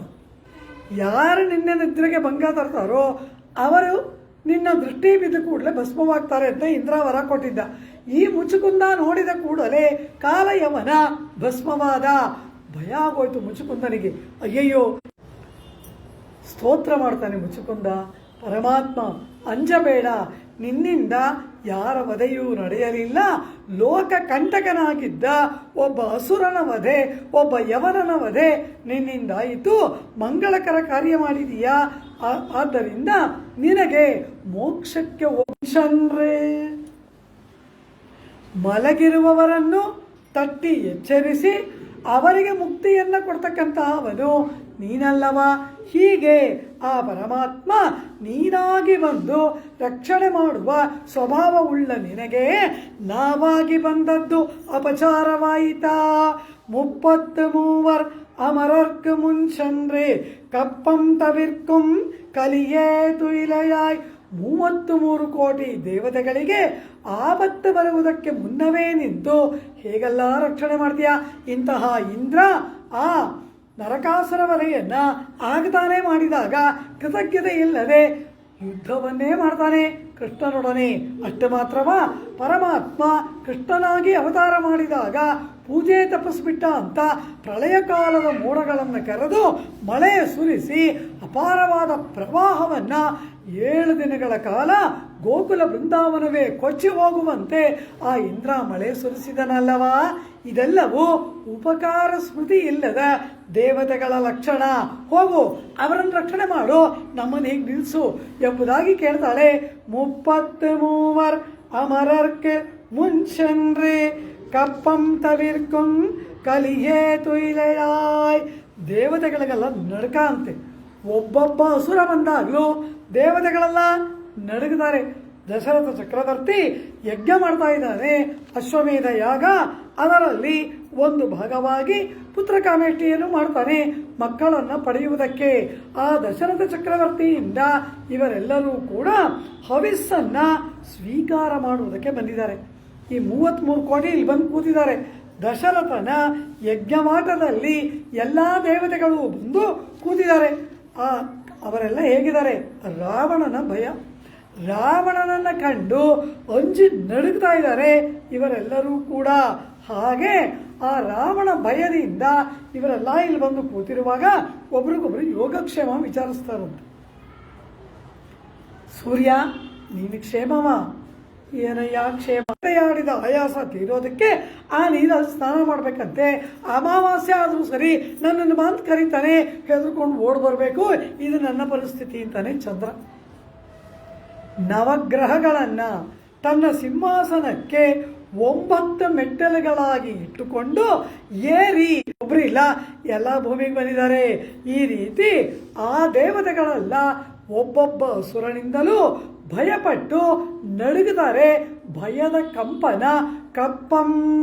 ಅಂತಹ ಆ ಕಂಪನವನ್ನ ತವಿರ್ಕುಂ ನಾಶ ಮಾಡತಕ್ಕಂತಹ ನೀಗತಕ್ಕಂತಹ ಕಲಿಯೇ ಪರಾಕ್ರಮಶಾಲಿಯಾದವನೇ ಪರಮ ಉಪಕಾರಕನೇ ತುಯಿಲೆಳಾಯ್ ನಿದ್ರೆಯಿಂದ ಏಳುವವನಾಗು ಎಂಬುದಾಗಿ ದೇವಿ ಆಂಡಾಳ್ ಆ ಪರಮಾತ್ಮನಿಗೆ ಸುಪ್ರಭಾತವನ್ನು ಹಾಡ್ತಾಳೆ. ಕಲಿಯೇ ಎಂದರೆ ಸಮರ್ಥನಾದವನೇ, ಕಲಿಯೇ ಎಂದರೆ ಅಂತ ಬಂದ ನಮ್ಮನ್ನ ಈ ರೀತಿ ನಿರ್ಲಕ್ಷ್ಯ ಮಾಡ್ತೀಯಲ್ಲ, ಇದನ್ನ ನಮ್ಮಿಂದ ರಕ್ಷಿಸುವುದಕ್ಕಾಗಿ ತುಯಿಲೆಳಾಯ್ ಎಂಬುದಾಗಿ ಹೇಳ್ತಾಳೆ. ಕಪ್ಪಂ ತವಿರ್ಕುಂ ಕಲಿಯೇ ತುಯಿಲೆಳಾಯ್. ರಾವಣನ ಸೇವಕರಾಗಿ ಇರ್ತಾರೆ 33 ಕೋಟಿ. ಹೀಗೆ ಸೇವಕರಾಗಿ ಇರೋದು ಮಾತ್ರವಲ್ಲ, ಅವರಿಗೆಲ್ಲ ಕಪ್ಪ ಕಾಣಿಕೆಗಳನ್ನು ಕೊಡ್ಬೇಕಂತ. ಇಲ್ಲ ಅಂದ್ರೆ ನಿಮ್ಗೆಲ್ಲ ಶಿರಚ್ಛೇದನ ಅಂತಾನೆ. ಹಾಗೆ ಆ ಯಶೋದೆ ಹಂಚ್ತಾಳಂತೆ. ಕಂಜನ್ ಕಡಿಯನ್ ಕರವೆಟ್ಟು ನಾಳಿಲ್ ಎನ್ ಕೈವಲತ್ತಾದುಮಿಲ್ಲೈ. ಅಯ್ಯೋ, ಕಂಸನಿಗೆ ಕಪ್ಪ ಕೊಡಬೇಕಲ್ಲ, ನಮ್ಮ ಬಳಿಯಲ್ಲಿ ಏನೂ ಇಲ್ವಲ್ಲ ಎಂಬುದಾಗಿ ಅಂಜಿ ನಡುಗ್ತಾರಲ್ಲ ಈ ಅಸುರರ ಮುಂದೆ. ಅಂತಹವರ ನಡುಕವನ್ನ ಕಳೆದಂತಹ ಕಲಿಯೇ, ಸಾಮರ್ಥ್ಯಶಾಲಿಯೇ, ವೀರನೇ ಎಂಬುದಾಗಿ ಕಪ್ಪ ಕಾಣಿಕೆಗಳನ್ನು ಕೊಡುವುದನ್ನು ತಪ್ಪಿಸಿದವನು. ಮತ್ತೆ ಕಪ್ಪಂ ಅಂದರೆ ಕಂಪನ, ಆ ಅಸುರರಿಂದ ಏರ್ಪಡುವ ಭಯದ ಕಂಪನವನ್ನ ಕಳೆದವನೇ ತುಯಿಲೆಳಾಯ್. ತುಯಿಲ್ ನೀಳೆಯ ಆಲಿಂಗನದಲ್ಲಿ ಮೈಮರೆತು ಮಲಗಿದೆಯಲ್ಲ, ತುಯಿಲೆಳಾಯ್ ನೀನು ಬಂದು ಯಾವದೆಲ್ಲ ಬಚ್ಚಿಡ್ತಾಳಂತೆ. ಕಂಸನ ಅನುಚರರಾದ ಅಸುರರಿಗೆ ಹೆದರಿ ಬಚ್ಚಿಟ್ಟು ಬೆಳೆಸ್ತಾಳಲ್ವಾ ಈ ಯಶೋದ. ಹಾಗಲ್ಲ, ನೀನು ಬಚ್ಚಿಟ್ಕೋಬೇಕಾಗಿಲ್ಲ. ಎನ್ನೆನ್ನ ಯೋನಿಯುಮಾಯ್ ಪಿರಂದಾಯ್ ಇಮಯೋರ್ತಲೈವ. ಈ ಪರಮಾತ್ಮ ಯಾವ ಯಾವ ಯೋನಿಯಲ್ಲೆಲ್ಲ ಹುಟ್ಟಿದ ನಮ್ಮನ್ನು ರಕ್ಷಣೆ ಮಾಡೋಕ್ಕೆ. ಹಂದಿಯಂತೆ, ಮೀನಂತೆ, ಆಮೆಯಂತೆ ಏನೇನೆಲ್ಲ ನಮಗಾಗಿ ಬಂದೆ ಪರಮಾತ್ಮ. ಅದೆಲ್ಲ ಏನು ಮಾಡುವುದು ಬೇಕಿಲ್ಲ, ಯಾರಿಗೂ ದಾಸನಾಗಬೇಕಿಲ್ಲ. ಪಾಂಡವರಿಗೆ ದಾಸನಾಗಿ ಪಾಂಡವರ ಸೇವೆಗಾಗಿ ಕೃಷ್ಣಾವತಾರವನ್ನೇ ಮುಡಿಬಿಟ್ಟೆಯಲ್ಲ, ಅದೆಲ್ಲ ಏನೂ ಬೇಕಿಲ್ಲ. ನಿನ್ನ ದರ್ಶನವನ್ನು ಕೊಡು, ನಿನ್ನ ಕಣ್ಣು. ಈ ಪಾಶರವನ್ನು ಹಾಡ್ತಾ ಇರೋರೆಲ್ಲ ಗೋಪಿಕೆಯರು. ಇವರೆಲ್ಲ ಏನು ಹೇಳ್ತಾರೆ? ಅರಿವನ್ನುಮಿಲ್ಲದ ಆಯ್ಕುಲತ್ತು, ದನಗಳನ್ನು ಕಾಯುವ ಕುಲದಲ್ಲಿ ಹುಟ್ಟಿದವರು. ಯಾವ ವೇದಶಾಸ್ತ್ರವೂ ಗೊತ್ತಿಲ್ಲ, ಯಾವ ಗುರುಕುಲವೂ ಗೊತ್ತಿಲ್ಲ, ಏನೂ ಅರಿಯದವರು ಇವರಿಗೆ ಹಾಗೆ 33 ಕೋಟಿ ದೇವತೆಗಳಿದ್ದಾರೆ. ಅದ್ಭುತವಾಗಿ ಉತ್ತರವನ್ನು ಕೊಡ್ತಾರೆ ಸ್ವಾಮಿ ಪೆರಿಯವಾಚಾನ್ ಪಿಳ್ಳೈ 3000 ಪಡಿ ವ್ಯಾಖ್ಯಾನದಲ್ಲಿ.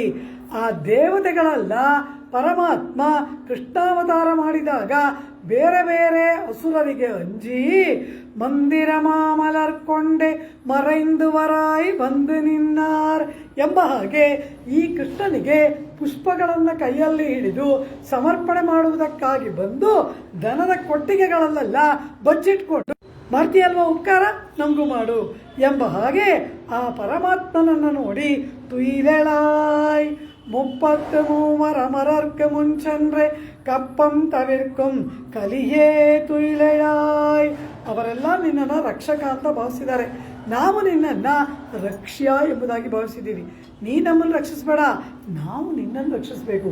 ಎಂಥ ಕೋಮಲವಾದ ದಿವ್ಯಮಂಗಳ ವಿಗ್ರಹ, ಎಂಥ ಅದ್ಭುತವಾದವನು ನೀನು. ನಿನ್ನ ಪಾದ ಸೇವೆಯನ್ನು ಮಾಡಿ ನಿನಗಾವ ಆಪತ್ತು ಬಾರದಂತೆ ನಿನ್ನನ್ನು ಕಾಪಾಡಬೇಕು, ಮಂಗಳಾಶಾಸನ ಆಡಬೇಕು ಅಂತ ನಾವು ಬಂದಿದ್ದೀವಿ. ಹೀಗಿರುವಾಗ ನಮ್ಮನ್ನು ರಕ್ಷಿಸುವಲ್ಲಿ ನಮ್ಮನ್ನು ಕೈಬಿಟ್ಟು ಅವರಲ್ಲಿ ಮಾತ್ರ ನೀನು ಹೀಗೆ ಪಕ್ಷಪಾತ ಮಾಡಬಹುದಾ ಎಂಬ ಹಾಗೆ ಕೇಳಿದಾಗ ಕೃಷ್ಣ ಕೇಳ್ತಾನೆ, ಗೋದೆ, ರಕ್ಷಣಾ ಕಾರ್ಯದಲ್ಲಿ ನಾ ಪಕ್ಷಪಾತ ಮಾಡಿದ್ದೀನಾ?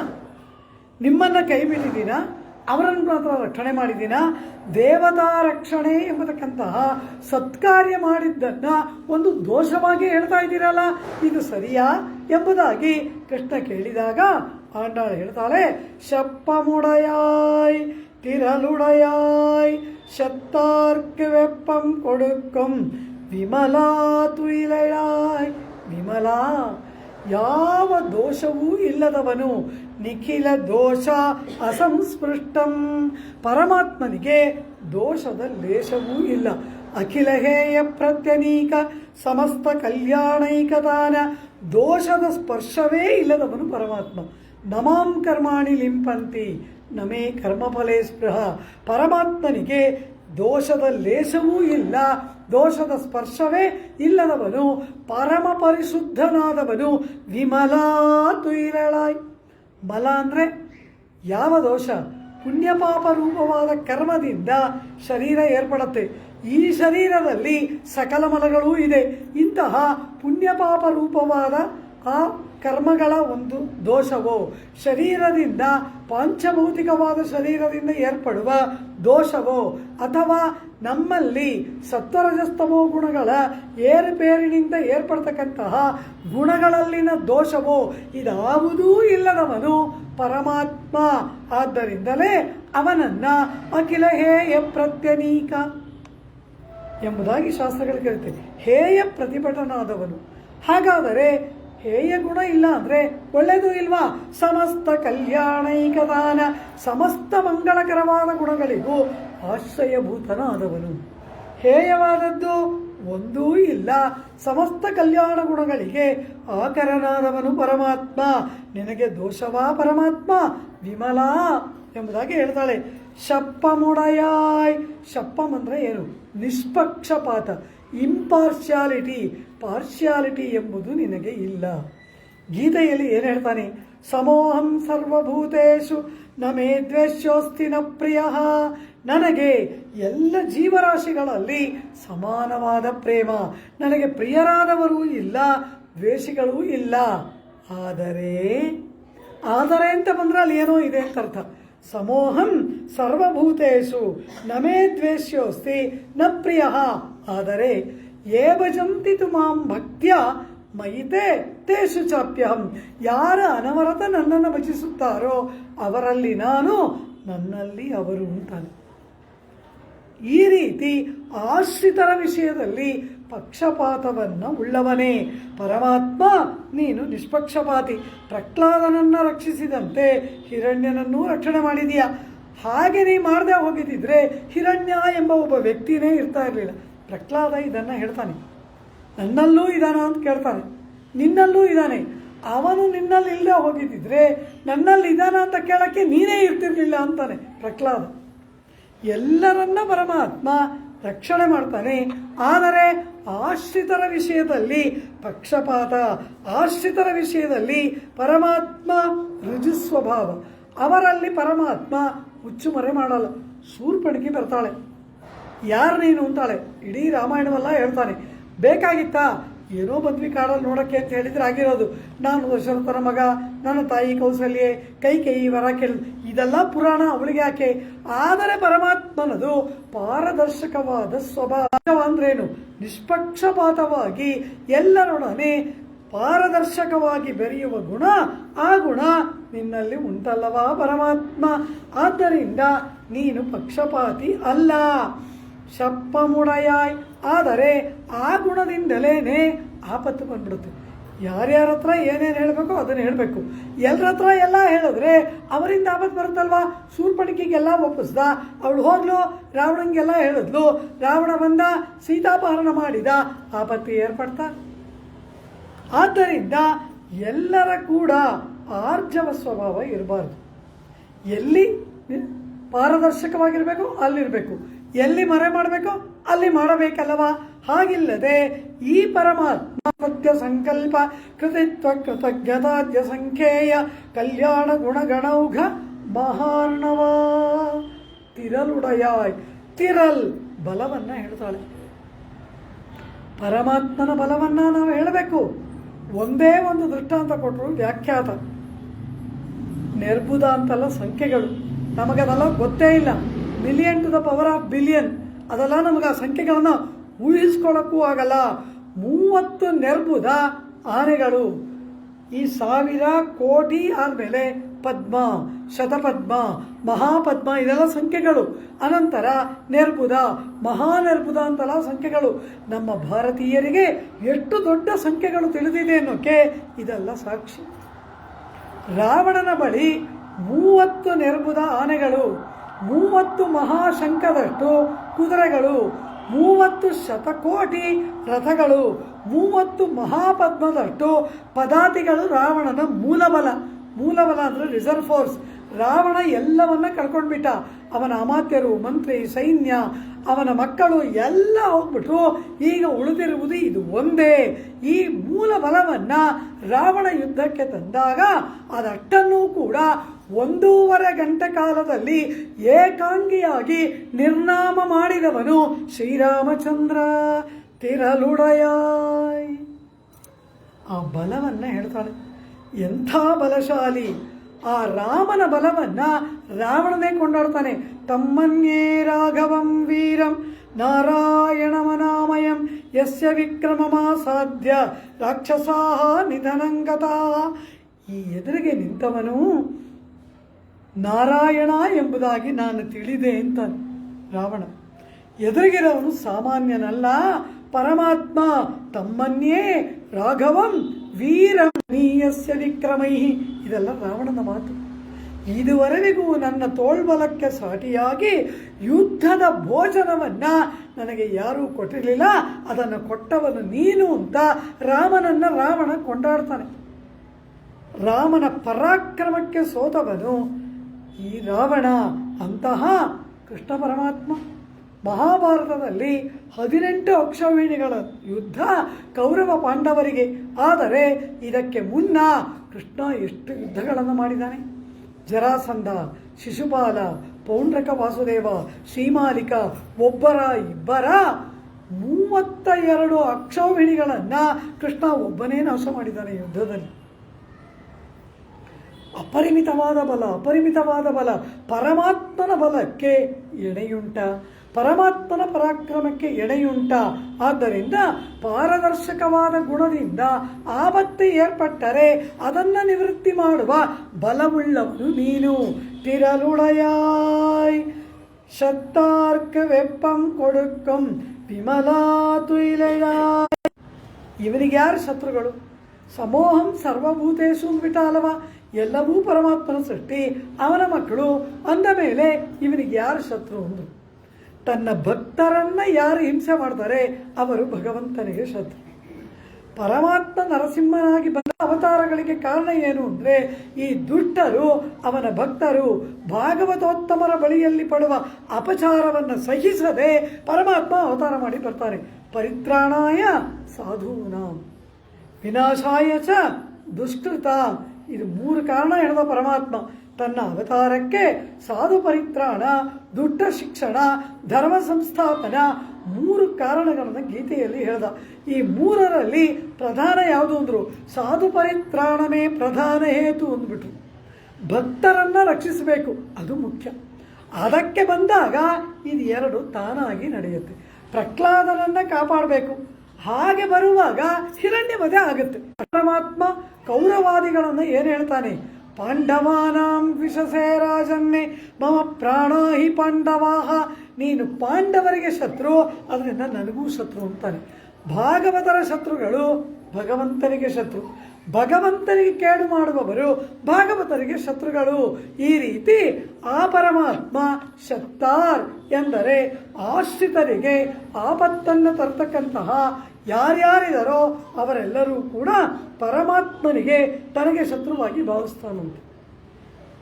ವೆಪ್ಪಂ ಕೊಡುಕು ಅಂದ್ಬಿಟ್ರು. ಆಶ್ರಿತರ ಶತ್ರುಗಳಿಗೆ ಭಯದ ಜ್ವರವನ್ನ ಉದಾರವಾಗಿ ಕೊಡ್ತಾನಂತೆ. ಏನೋ ಬಹುಮಾನ ಕೊಡ್ತಾನಂತೆ. ಇವರಿಗೆಲ್ಲ ನಡುಕ ಏರ್ಪಡಿಸಿದ್ರು ಅಲ್ವಾ ಅಸುರ. ಮಾಡೋದೇನು? ಈಗ ತಾನೇ ವಿಭೀಷಣ ಆಕಾಶ ಮಾರ್ಗದಿಂದ ಬಂದ.